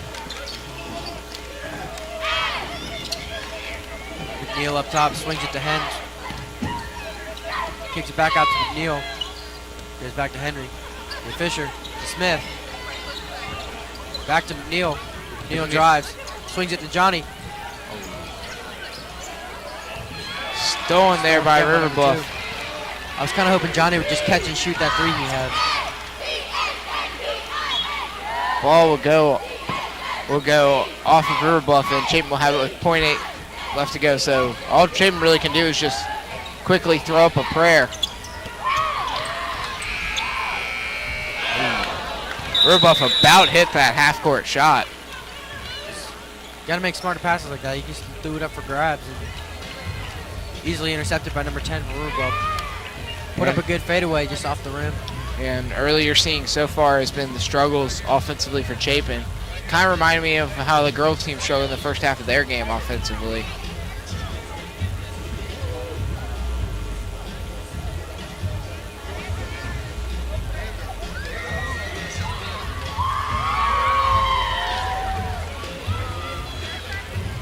But yeah, as we get ready for the second quarter of this game, River Bluff is up 15 to 8 over Chapin, and so far Chapin, I think the thing that's really caught him so far has just been struggling offensively. I think going on in the second quarter and I guess the rest of the game is just got to get smarter passes, got to control the ball more, and we just got to set up. We just got to set up better shots.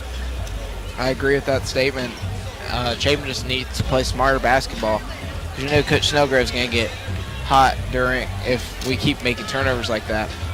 I'd say that Chapin's been able to hold the ball on offense, but we haven't been able to make our shots, and we haven't been able to capitalize on the time we've had with the ball so far this game. As River Bluff will inbound it in front of our table here.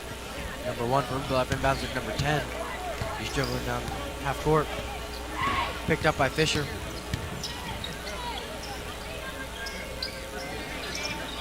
Swings it to number 1. 1 swings it to 10. Swings it back to 20. He's driving. I think I was a travel. Nope. I think they called a They called a foul on the floor. I thought at first it was a travel. It almost looked like Did it. look like he took 2 steps. They called that on number 20, Maddox Harrell. Yep. Inbounds number 20. That was an easy basket. No one had him covered. We just left the block wide open for him to come down and get an easy layup. Chapin's got to get past half court. Got to get it past. And they do. Fisher to McNeil. McNeil kicks it back to Henry. Henry's at the top of the key. Looking to drive. Swings it to Harrell. Swings it back to Henry. Gives it to... Good pass there by pass. Henry. Max Harrell with his first bucket of the game. It's now 17-10. River Bluff over Chapin. Chapin really needs to get a run started here. That was a good catch and shoot by Harrell there. Yeah, it was a nice pass there over Hagler to get over 2 defenders. It was a risky, but it was a good payoff. An easy drive in there for number 22 of River Bluff. It's now 19-10. River Bluff over Chapin. Chapin's got to get the ball past half court. They keep... McNeil's got it up top. Swings it over to Fisher. Fisher gives it to Harrell. Harrell swings it to Henry.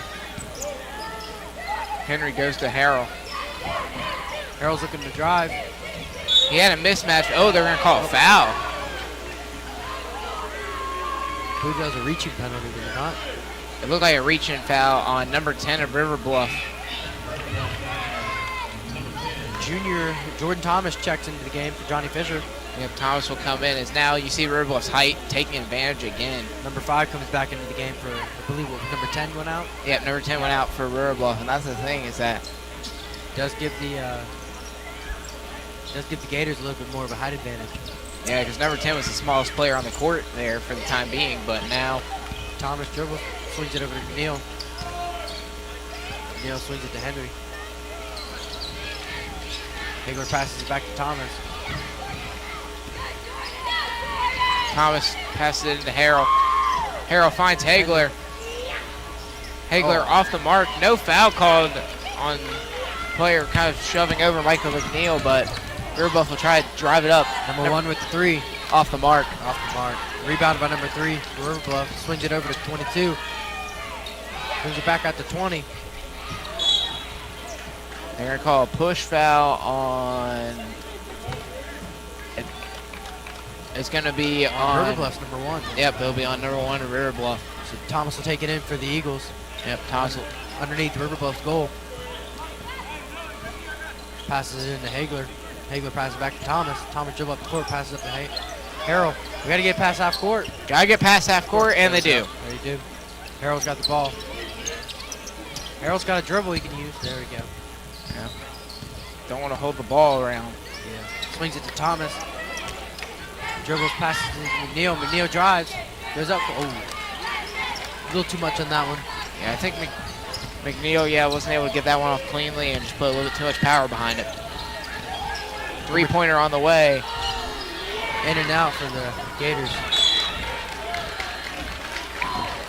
Kind of looked like number 3 just shoved over Mike, but no call. No call, yeah, I was expecting a call there, but instead Out of bounds on Mike. So Gator ball underneath their goal.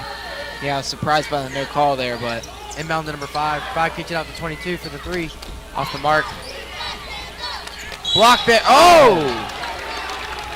Man, I thought that was a block there on Harrell, but instead they call a foul. I think I disagree with that foul too. It did look like it was a clean all ball, but Yeah, so they got a little bit of hand on it, but guess the ref saw a little bit of contact there for Harrell.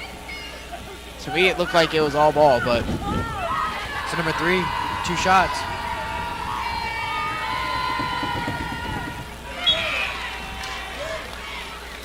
Cole Edenfield will come in the ball game for Maddox Harrell. Number 3 made his first shot, so it's now 20-10 Gators, 5:10 left in the half. And you see Harrell not happy about that foul call. I I think Coach Snowgrove also may be grilling him for the turnovers he's had early in this ball game too. Second shot went off the back of the rim. Rebounded by McNeil. Edenfield's got the ball. Swings it over to Thomas. You see Hagler. Chapin with a bit of a small ball lineup in here, as they have 3 guards in. Oh. Ball stolen by Hagler by number 22. Dribbles down the court. Contested layup, but falls in. Yep. Edenfield brings it down the court. Edenfield's trying to call a call, so he swings it over to Hagler. Hagler's driving, swings it back out to Kelly. Kelly passes it in to Thomas. Thomas up and in. Good bucket there for Jordan Thomas. His first basket of the ball game. Good catch and shoot by Thomas there. As now Chapin cuts the River Bluff lead to 10 now. River Bluff 22, 50 down the field. Passes it over to number 3. 3 swings it over to 5. 5 swings it to 1. Back to 1. Wide open 3, but off the mark. Yep. Rebounded by number 21, Henry Hagler. And River Bluff could have made Chapin pay for the lack of defense on number 1, but instead misses the opportunity. Thomas with the ball, passes to Hagler. Hagler swings it to McNeil in the corner. Swings it back up to Edenfield. Enfield over to Kelly. Oh, cannot do that. Cannot try to pass the ball high on River Bluff. They have so many athletes on the court right now. They're able to knock that ball down. Especially number 1, who looks like he's at least 6'2". You gotta pump. I say you gotta pump up and then hit a little bounce pass from the side. You're not gonna be able to go over him. 6'2", and he's got a nice vertical as well. Number 1 dribbles in, gets a layup. McNeil missed his time block there, but another basket for River Bluff. So they take a 12-point lead here, 24-12, with a little bit over 3 minutes left to go here in the first half. Thomas dribbling at the top, swings it to McNeil. McNeil swings it to Henry in the corner. Henry swings it up to Edenfield in the post. Good little move there by Enfield and in. Cole Enfield's first bucket of the night is now 24-14. River Bluff over Chapin. Good move, good shot, good basket for the Eagles. 20 driving for the River Bluff. They're gonna call a blocking foul there on Kelly, as Kelly was trying to take a charge, but River Bluff player kind of went to the side, so didn't give the call to him. Beckett checks back in for the Eagles. Yep, Sam will Check in. looks like he'll check in for Henry Hagler. Yep. As now the 5 in for the Eagles are Mike McNeil, Thomas, Edenfield, Kelly, and Beckett. Number 2, number 33 checked in for River Bluff as well. That would have been huge for Chapin to get a steal right there, but River Bluff able to control it.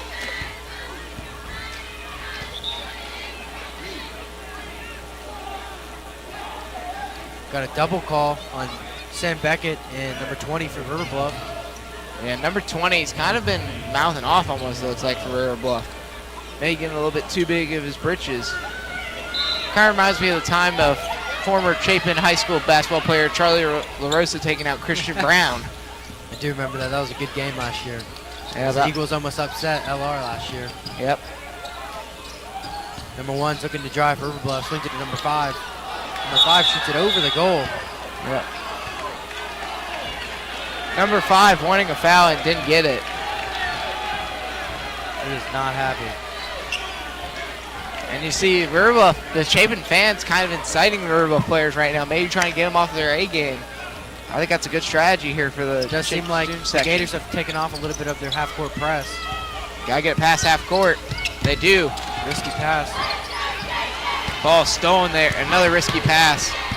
Ball stolen by number 1 for River Bluff. Oh, Beckett almost made a great play there in reading the pass. Good block by Beckett. Ball goes out of bounds. River Yep. Bluff checks it in just in front of our bench. Yeah, Sam tried to get that ball knocked away, but ended up staying with the Gators.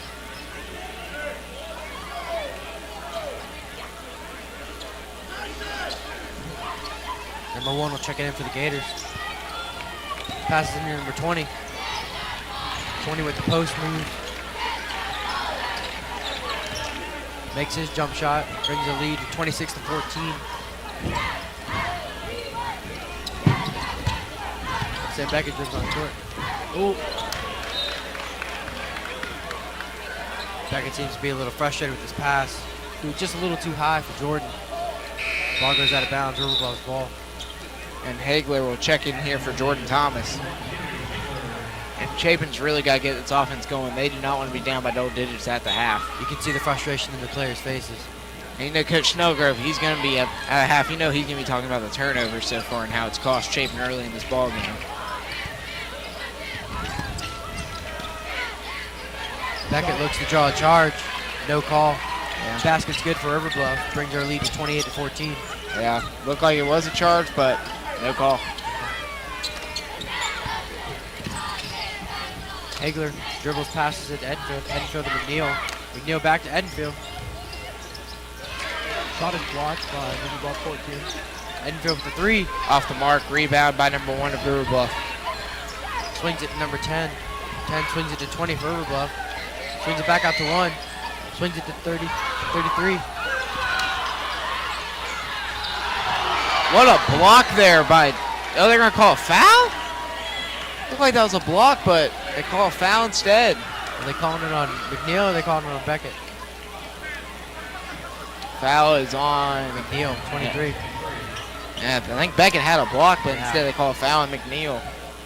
And you saw the Chapin fans, they were excited because it looked like River Bluff traveled right before that foul was called. So another no call early in this ball game. So number 2 with 2 shots. Makes the first one. And I think that's the thing right now that River Bluff needs to keep their composure because you're seeing early in this ball game, it's getting a little feisty on the court between both sides. And that's, River Bluff may be using it to play in their favor, trying to get Chapin off their A game. Number 2 banks in his second shot. Eagles inbound it. Edenfield brings it down the court. Swings it to McNeil. Back to Edenfield. Back to Beckett. Beckett will drive, takes it back along the three-point line. Wants to drive with number 2, but can't. Hagler tries to drive, loses it. Hagler, good move, but no foul again. Number 1. I mean, this is the point of getting ridiculous by the refs. Edenfield with a nice hit, but number 33 for River Bluff picks the ball back up. I think the one that they just missed there on Hagler is the worst one yet. Yeah. They definitely hit Hagler on that one. If you watch, Henry Hagler was falling forward after he looked like he got shoved to me, but Looked like he got shoved and slightly hit on the wrist, too. no And call, surprisingly. yeah, River Bluff now will try and dribble out the clock. They have 7 seconds left. Passes to 10 with the 3. Off the mark. Number Rebounded by 20 over the back should have been called, but no call. And that'll be the end of the first half is Chapin down 30-14. And I think a thing that really Chapin needs to stress at the half is turnover awareness. And just, I think there needs to be some better calls though too from the refs. And we'll be back shortly with the second half as Chapin is down 30-14 at halftime.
And Easton wants his charger back.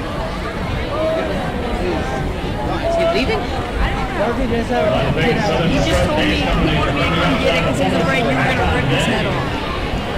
Don't forget, concession stands are still open. You have plenty of time. You guys did a really good job. Well, we got another half to go. No, I'm good. I got it. What I need. But I got everything I need. I'm good.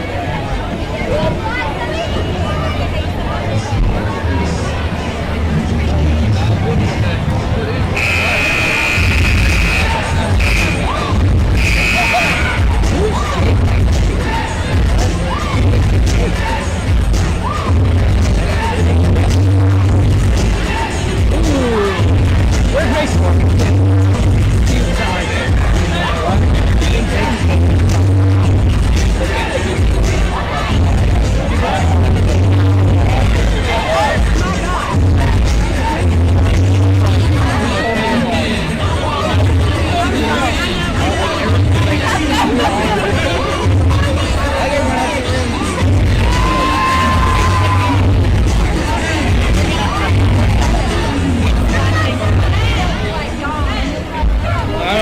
You'll want that part back. That kid took it. Oh my God. Well, I'm at 38.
Tonight's game is being broadcasted live on student-led CSPN.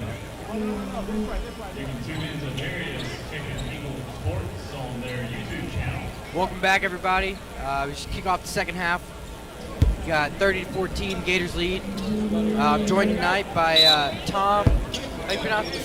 Fajoli. Fajoli. I like it, man. Thank you. It's a good Italian name. He is a. Go ahead and tell us a little bit about yourself, Tom. I've been the manager here for 6 years, dating back to middle school. I run the social media pages, just make sure everything runs smoothly on game day. Now, what year are you? I'm a senior. You're a senior. Now here you have your own podcast. Is that true? I have my YouTube channel. YouTube channel. Now what's that like? I review movies. I just got certified as a South Carolina movie critic, so I get to see movies early. Sometimes they send movies to my house that are in theaters to watch. Really? So a lot of cool stuff there. Been doing that for about 2 years now. It's really interesting. I have a friend named Canyon Durham. Me and him, we really like watching movies. Yeah. Big movie addict, you know. The thing about maybe like one day, you know, just being critics. I just like watching movies all the time. Yeah. That's how I was. I saw 105 movies last year. That was a record for me, and I was really happy. Yeah. That's impressive.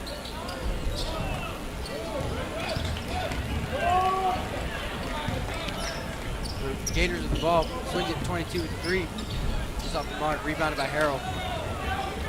Harrell swings it to Beckett. Beckett brings it up court. Gators seem to not be half-court pressing, full-court pressing. Neal swings it to Edenfield. Edenfield with 3. Just off the backcourt. Rebounded by number 5 for River Bluff. Now, what are you looking at for college? I'm probably going to go to the University of South Carolina, major in journalism. Oh, wow. Interesting. I got a friend there doing that. Oh, really? How's he liking it? Oh, he loves it. Loves it. They got a nice journalism school. Yeah, they just renovated it a couple years ago. Oh, really? Yeah. My brother is at LSU right now doing really? mass communications and political communication stuff. Now, are you looking to be a critic as your main career, or are you looking to be like a main journalist? I want to be a play-by-play commentator for ESPN. Oh, wow. So, mainly focusing on NBA. I'm a big basketball addict. So, yeah. That's awesome. Well, we're glad you can be with us. Yeah, thank you. It's glad to have you.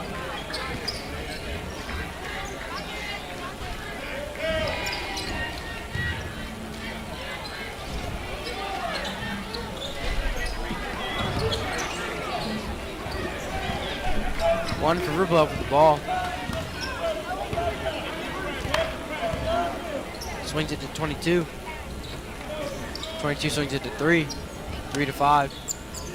5 to 22 with the shot. 22 with the 3. Brings score to 33 to 14, and Beckett's looking frustrated on there. Interesting move by Snellgrove. We're going to sub in a whole new 5. We got Kenya. We have Jordan Thomas, Johnny Fisher, Zach Durant, Austin Smith, and Gerard Kelly. We have 6 people on the court. What are we doing? Durant comes off for the Eagles. Kenya brings on the court. Brings it to Thomas. Thomas to Fisher. Fisher, gotta get it past half court. 10-second violation on the Eagles. There'll be a turnover, River Bluff ball. Durant checks in for Kelly. Snellgrove does not seem happy. Calls a timeout. A friendly reminder from our referees, please no noisemakers in the arena. Please no noisemakers in the arena. We'd like to give a shout out to the Southern Strut Dance Company for performing our halftime show today. Ladies did a lovely job, I'd say.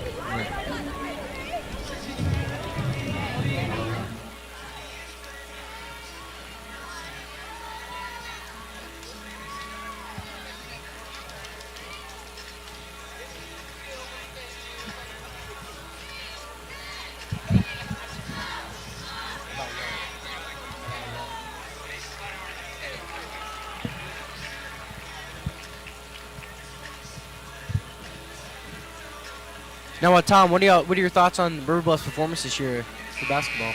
Well, out-of-region play was great just like last year, and something that we were talking about a lot is that last year we played great out of region, but we came into region, we went 2-6. So one thing that Coach Lee preached was that 2-6 is not who we are. And we got 3 big wins, but we've lost our last 2 region games against Lexington and Dutch Fork. Those were 2 very tough losses for us.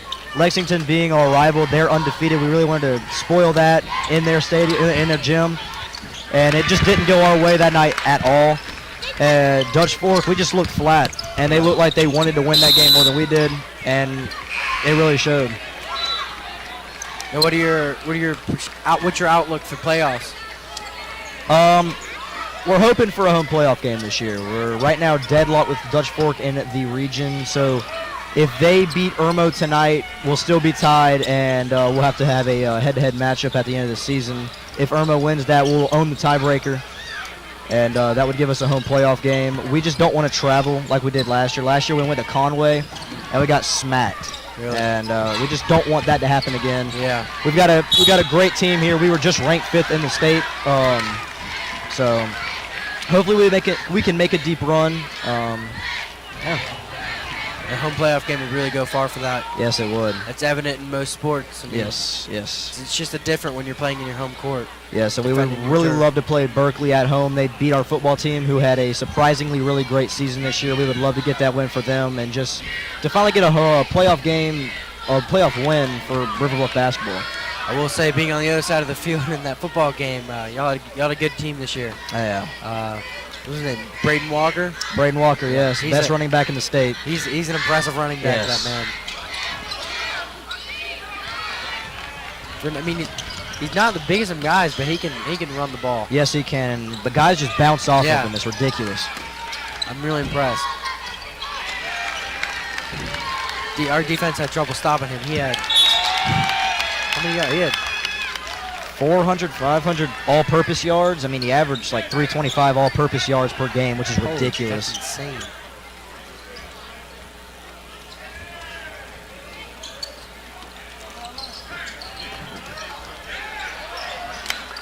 Austin Smith with the rebound for the Eagles. Swings it to Kenya.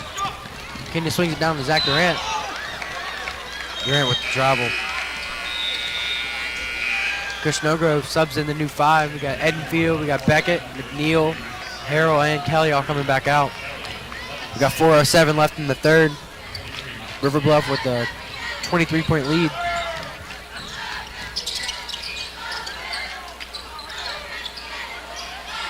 Ten with the 3 off the mark.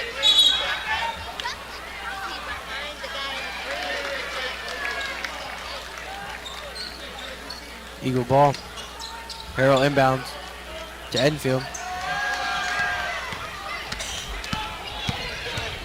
Gators seem to have gone back to their full court press. Edenfield dribbling, swings it to Beckett in the corner. Oop, risky pass by Beckett did not work out. Tipped off by number 3, stolen by number 10. Goes down for the layup, misses it. Harrell with the rebound, swings it to Beckett. Beckett to McNeil. McNeil draws a foul. We go to the line, shooting 2.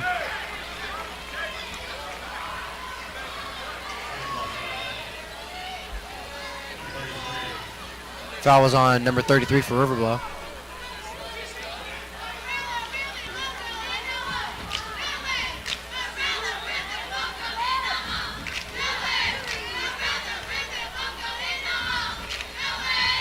McNeil misses the first shot. Number 20 and number 4 subbing for River Bluff. Number 1, number 3 taking the seat. And what's your favorite part about being a manager? Just being around the guys. They're a great group of guys. It's just fun to be around. The environment in the locker room is awesome. We're all friends because, I mean, we got 8 seniors this year. We'll be losing a lot, but it's a fun experience. It really is. McNeil misses his second free throw. Rebounded by number 33 for River Bluff. Now, do you play any sports? No, I'm strictly just the manager.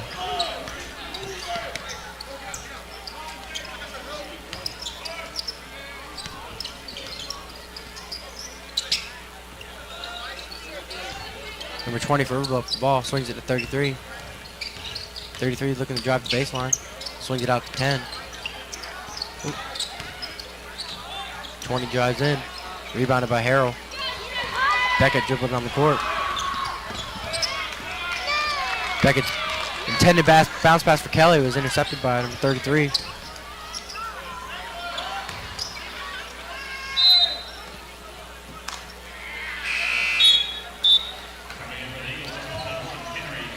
Henry Hagler coming in for the Eagles. Sam Beckett going to the bench.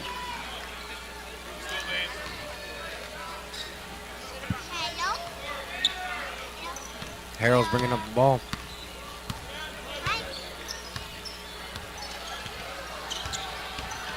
Harrell drives, swing it out to Hagler. Hagler passes to McNeil. Oh, ball gets batted back to Hagler. Hagler passes it to Kelly. Kelly with the layup just off the rim. Rebounded by River Bluff. Number 10 dribbles it down. Pass it number 4.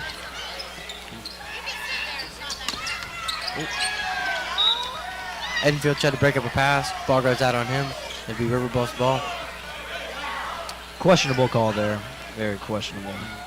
Did almost look like a reaching foul, but we've seen some interesting no calls in the game so far. Yes, we have. Oh. They will call, looked like what, over and back? Yeah, it was on over number there. 20. Hagler inbounded for the Eagles. Passes it to Harrell. Harrell swings it back to Hagler. Hagler dribbles up the court.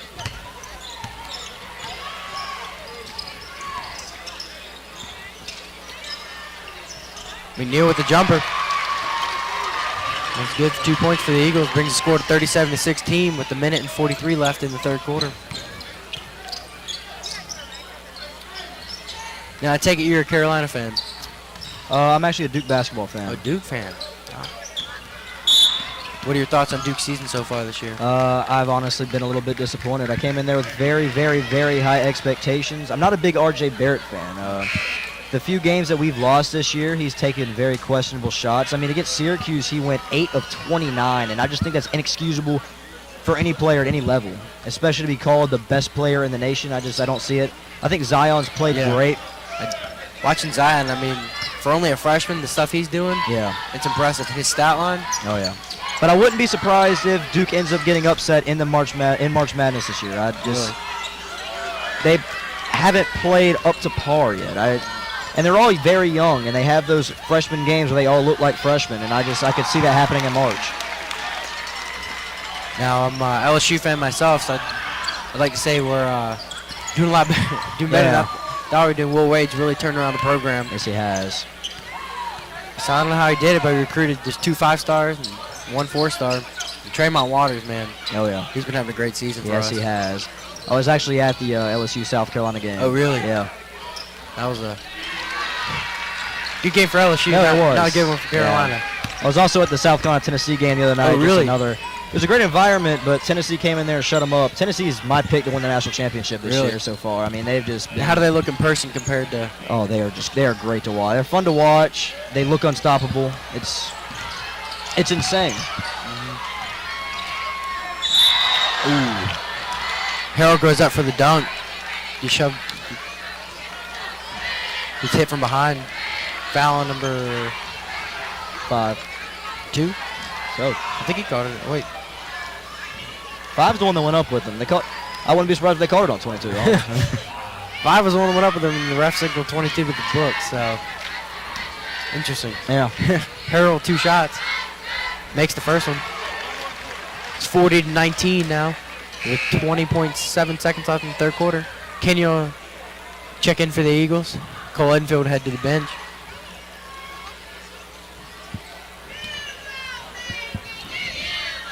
Harrell up for the second shot. Makes it. Decreases the lead down to 20 for the Gators.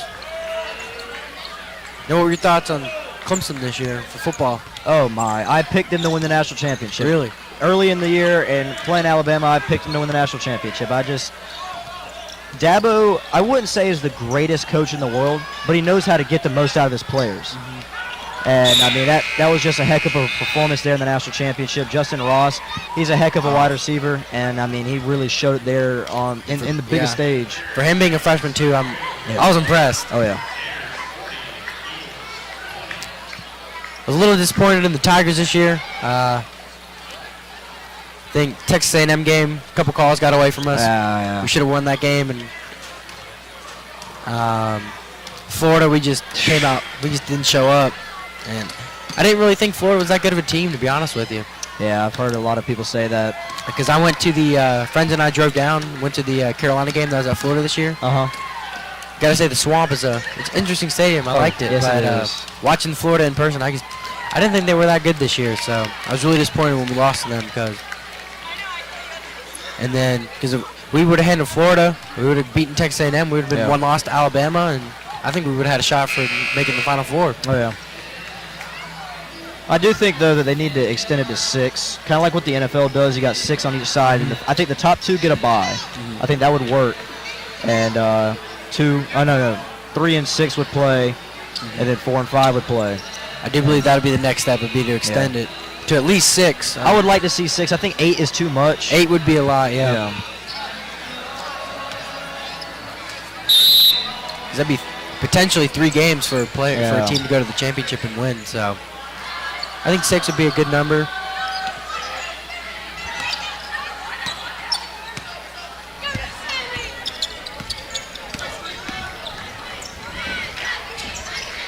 Now, who's your baseball team?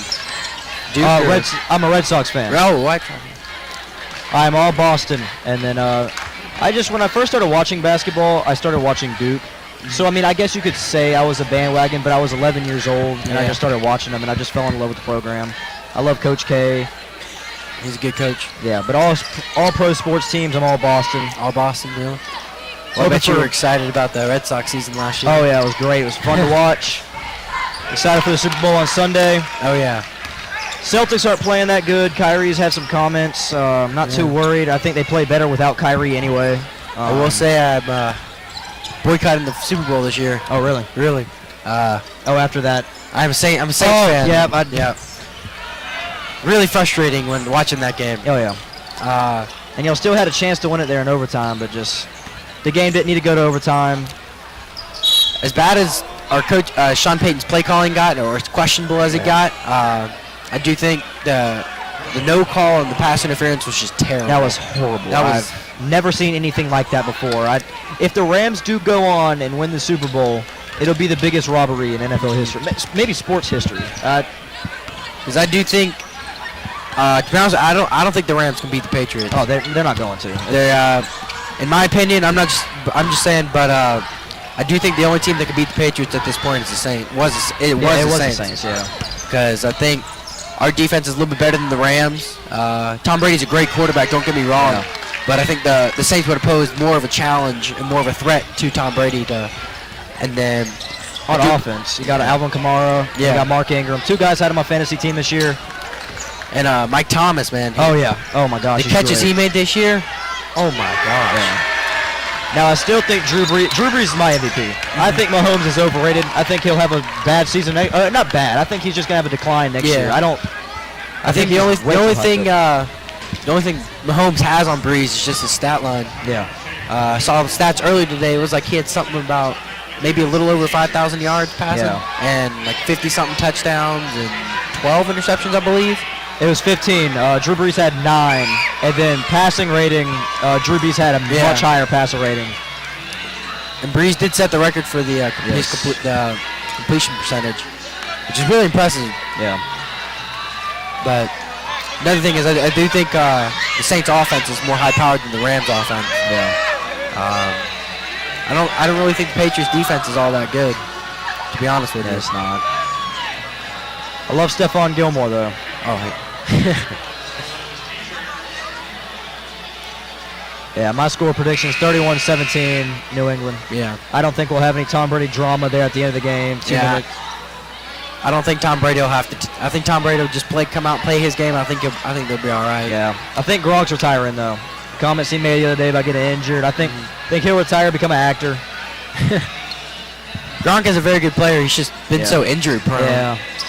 It's like you try to pick him up in fantasy, but then like every other week he's like questionable or not playing. And it's like it gets frustrating after a while. It does. I mean, my fantasy team was struggling earlier in the season, and then we went on a big run. And I was getting ready. I was like, we could go win the championship, but I had Kareem Hunt, and that'll do it.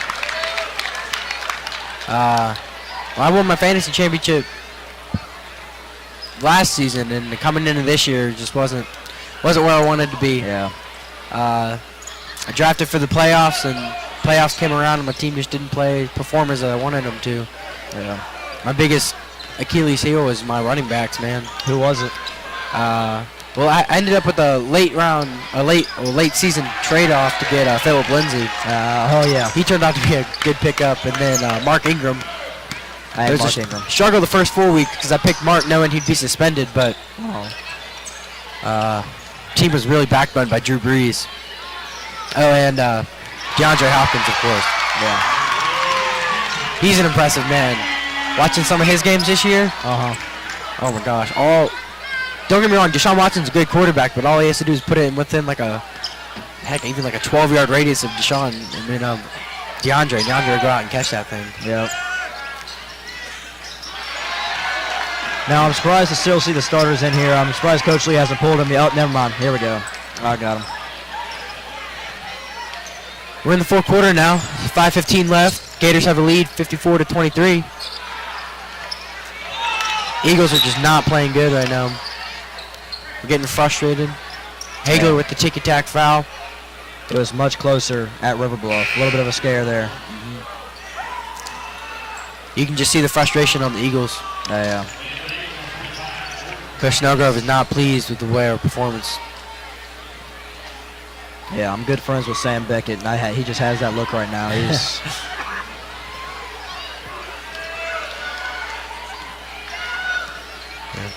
It's good to see Beckett coming back after his collarbone injury. his collarbone injury. I was kind of worried because it's his senior year. Yeah. It's always a bummer to have a senior get hurt and miss his senior season. Oh yeah, but it's good to see him back. Yeah. We got a couple fresh faces on the court for the Gators. We got number 4, number 32 in.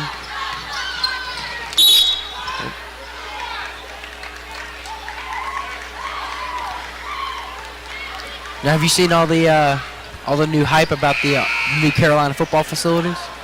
And, I actually have, and I'm actually happy that they are upgrading them because over our Christmas tournament, we got a tour of Clemson because third coach right there, Ed Scott, he's a Hall of Famer for Clemson basketball, so he was able to give us an exclusive interview, tour. oh, really? That's awesome. And we got to tour other facilities, and I hear a lot of Carolina fans talk about, how come we can't get recruits? And first off, because they don't know how to recruit at South Carolina. Yeah, that's true. But the facilities are just A+. And Yeah. we talked to their strength and conditioning coach, and they're a bunch of guys that want the best out of their players, and they care a lot. And there's just a lot of not caring at South Carolina. Well, I know the Chapin community was excited to see that one of our own product, Hank Manos, got to start in the Belk Bowl for Carolina at center. We're all proud of him. And I'll tell you, you want to see a freak in high school? Man. Yeah. That man, the amount of times he had pancake blocks last year, Oh, yeah. he just would manhandle kids. And then he was one heck of a wrestler, too, don't Really? you? Oh, my gosh. Yep, all wrestling teams going for their second state championship. Oh, really? They were real good. They lost last year. There was some controversy that wrestlers that weren't actually on the team were wrestling against them. That was proven that wasn't true, but they're going for it this year. It'd be great to see them do it again. Well, our wrestling team starts off in the playoffs, wrestling at Cane Bay. Oh, really? So we'll see what happens there. Hope for the best. Yeah, it's been a heck of a year for athletics here at River Bluff. I mean, football team goes from like 1-9 to 9-1 in the regular season.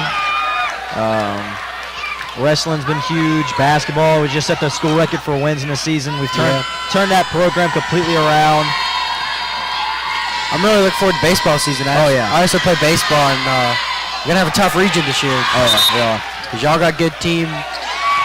Lexington's got a good team. Yeah. Dutch Fork's got a good team. White Knoll's got a good team. Chapin's got a good team. What do you think of the new schedule of the three region games a week? A lot of our baseball players don't like it. What do you think about it? I do think it'll be a lot different than last year, coming off of like 2 games, and then at max, if you play on a Saturday, 3. Yeah. I mean, I like it to be a lot of baseball, but I think by week 2, week 3, we're just gonna be tired. Yeah. It's 3 games a week. Some weeks we're even playing 4 because we have a Saturday game too. Really? I think it's cool that we're going to a 3-game series for region play, but what'll really hurt some teams in the state is just those teams that don't have the deep bullpens. Yeah. It's really just going to boil down to pitching. Yeah, we got 2 guys that are already committed to Clemson. They committed last year as sophomores, Ricky Williams, Alex Urban. We're really phenomenal players. We're fortunate here at Chapin to have a stable of pitching. We got a Carolina commit, Kate Austin. We have uncommitted, William Privet. They had 2 heck of a seasons last year, and we won. And very fortunate last year to win a state championship in 4A. Looking to build on that this year in 5A. Yeah. Just looking forward to it. It'll be a good year. Really, I think it'll be really good baseball. Just the talent we have in our region and the new schedule. I mean, I think it'll be. I can't wait for the series, the River Bluff and Chapin series. Oh, I know. Oh my gosh. Oh. Kenyon James for the Eagles just breaks off number 10 for River Bluff.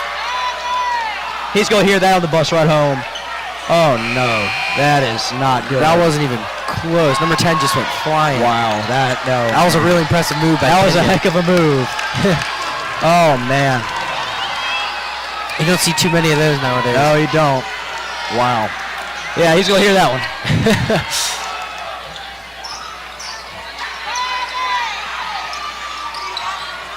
Brandon Yanko checks in for the Eagles. Student section for Chapin's on their feet now. Got a little over 3 minutes left in the full quarter now.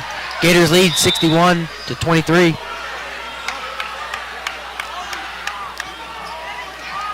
Now, you excited for Carolina baseball this year? Oh yeah, always am. It's always fun to go.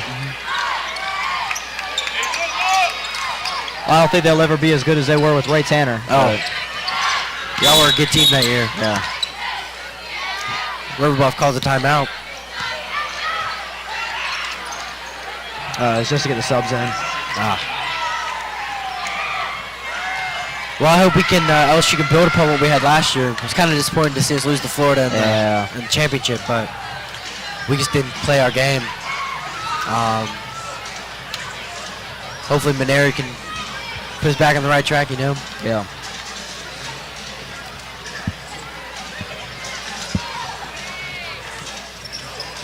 I got to say, one of the best things about Chapin is definitely the environment. Yeah. I mean, you're down by 38 points right now, and you still got a full student section. If this was River Bluff, they'd all be gone. And I hate to say that, but it's the truth.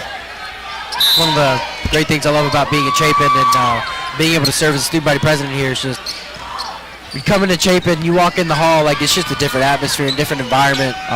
You can feel, we preach every day that we're one heartbeat, and you walk in, you can hear that pulse. You can hear it beating in every hallway. Just the kids love each other. The kids love our school. There's no doubt. We had a pep rally today. There's no doubt that spirit's there. Yeah. Our student body president's number 20 for us. Well, I can't even see him on the bench. There he is. He's standing up. Oh, really? Yeah, JT Reeves. That's awesome.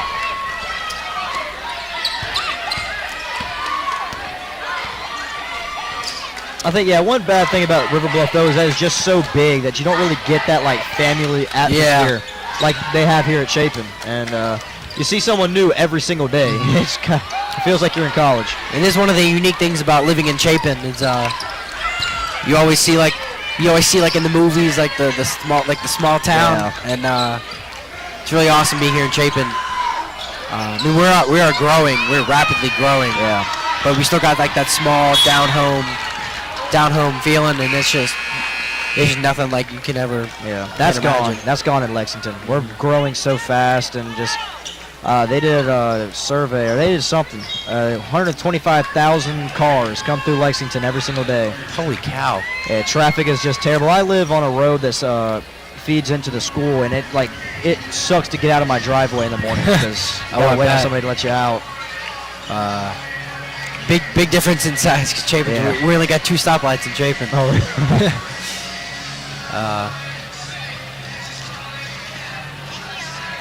But I wouldn't trade my high school experience for anything. I enjoyed being blessed to be part of Chapin the past moving here. I moved here in 4th grade from Alabama, and it's just been a blessing to be here for the past 8 years, going on 9. Really fortunate. Chapin's really blessed me and my family, and I'm sure anybody else in Chapin could tell you the same. Yeah. I mean, I love River Bluff. It's been a great 4 years. Like, I can't believe it's coming to an end soon. Yeah. So I can't believe it's already second semester, to be honest. Yeah. We got 126 days till June 7th when we graduate. Really? Yeah. We graduate May 31st. Oh, really? Oh, well, yeah, we get out that day. But, like, the actual graduation Colonial Live is June 7th. Ah.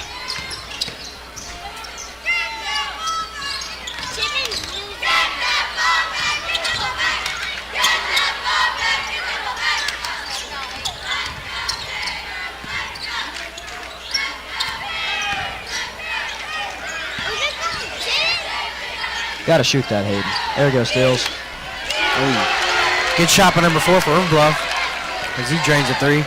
Bringing the lead to 64-23 with a little over a minute left in the fourth quarter. I will say, when all of our seniors are gone, we're going to be very small next year. Really? I think our tallest player is right there, number 32. Now that would be a huge impact because when you're starting 5 right now, I'm assuming most of them are seniors. All of them. Y'all got some height. Y'all some big boys. Yeah. Definitely help y'all in the game today Man. against the Eagles. Yeah. They'll hurt us next year losing Gerard Kelly and Michael McNeil, 2 of our biggest guys. Aside from Maddox Harrell, who will be returning for his senior year. And losing the 3-point specialist, Johnny Fisher. And our 2 big guards, Sam Beckett and Cole Edenfield. Gonna miss Edenfield's defense.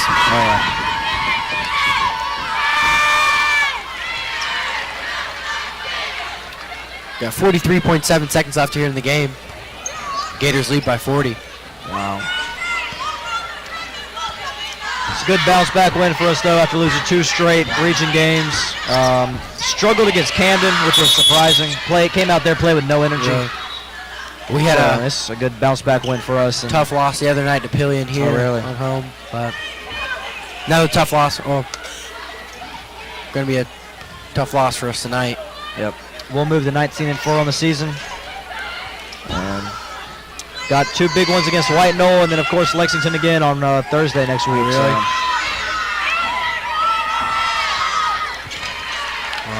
Best of luck to y'all. Yeah, thank you. I know those are region matchups, so it's always good to win those. Oh, yeah. Durant dribbles for the Eagles. Pass it to Yanko. Yanko to Kenya. Can you pass it back to Durant? Durant to Yanko. Yanko tries to go over the guy. Ball gets stolen by number 32 for River Bluff. Passes to the 40 for River Bluff. Good with the layup. 10 seconds left. Kenya's driving. Passes it to Yanko.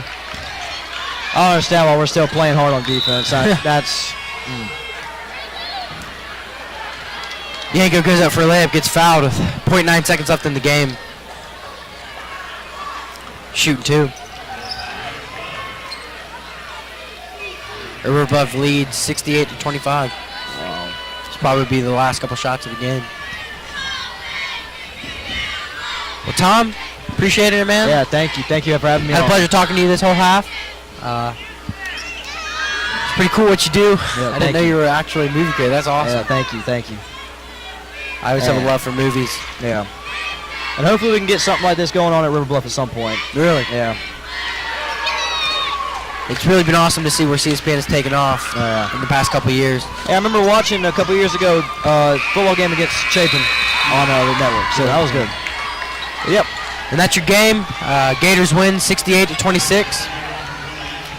Tough loss for the Eagles tonight, but River Bluff proved to be the better team and just proved to want it more.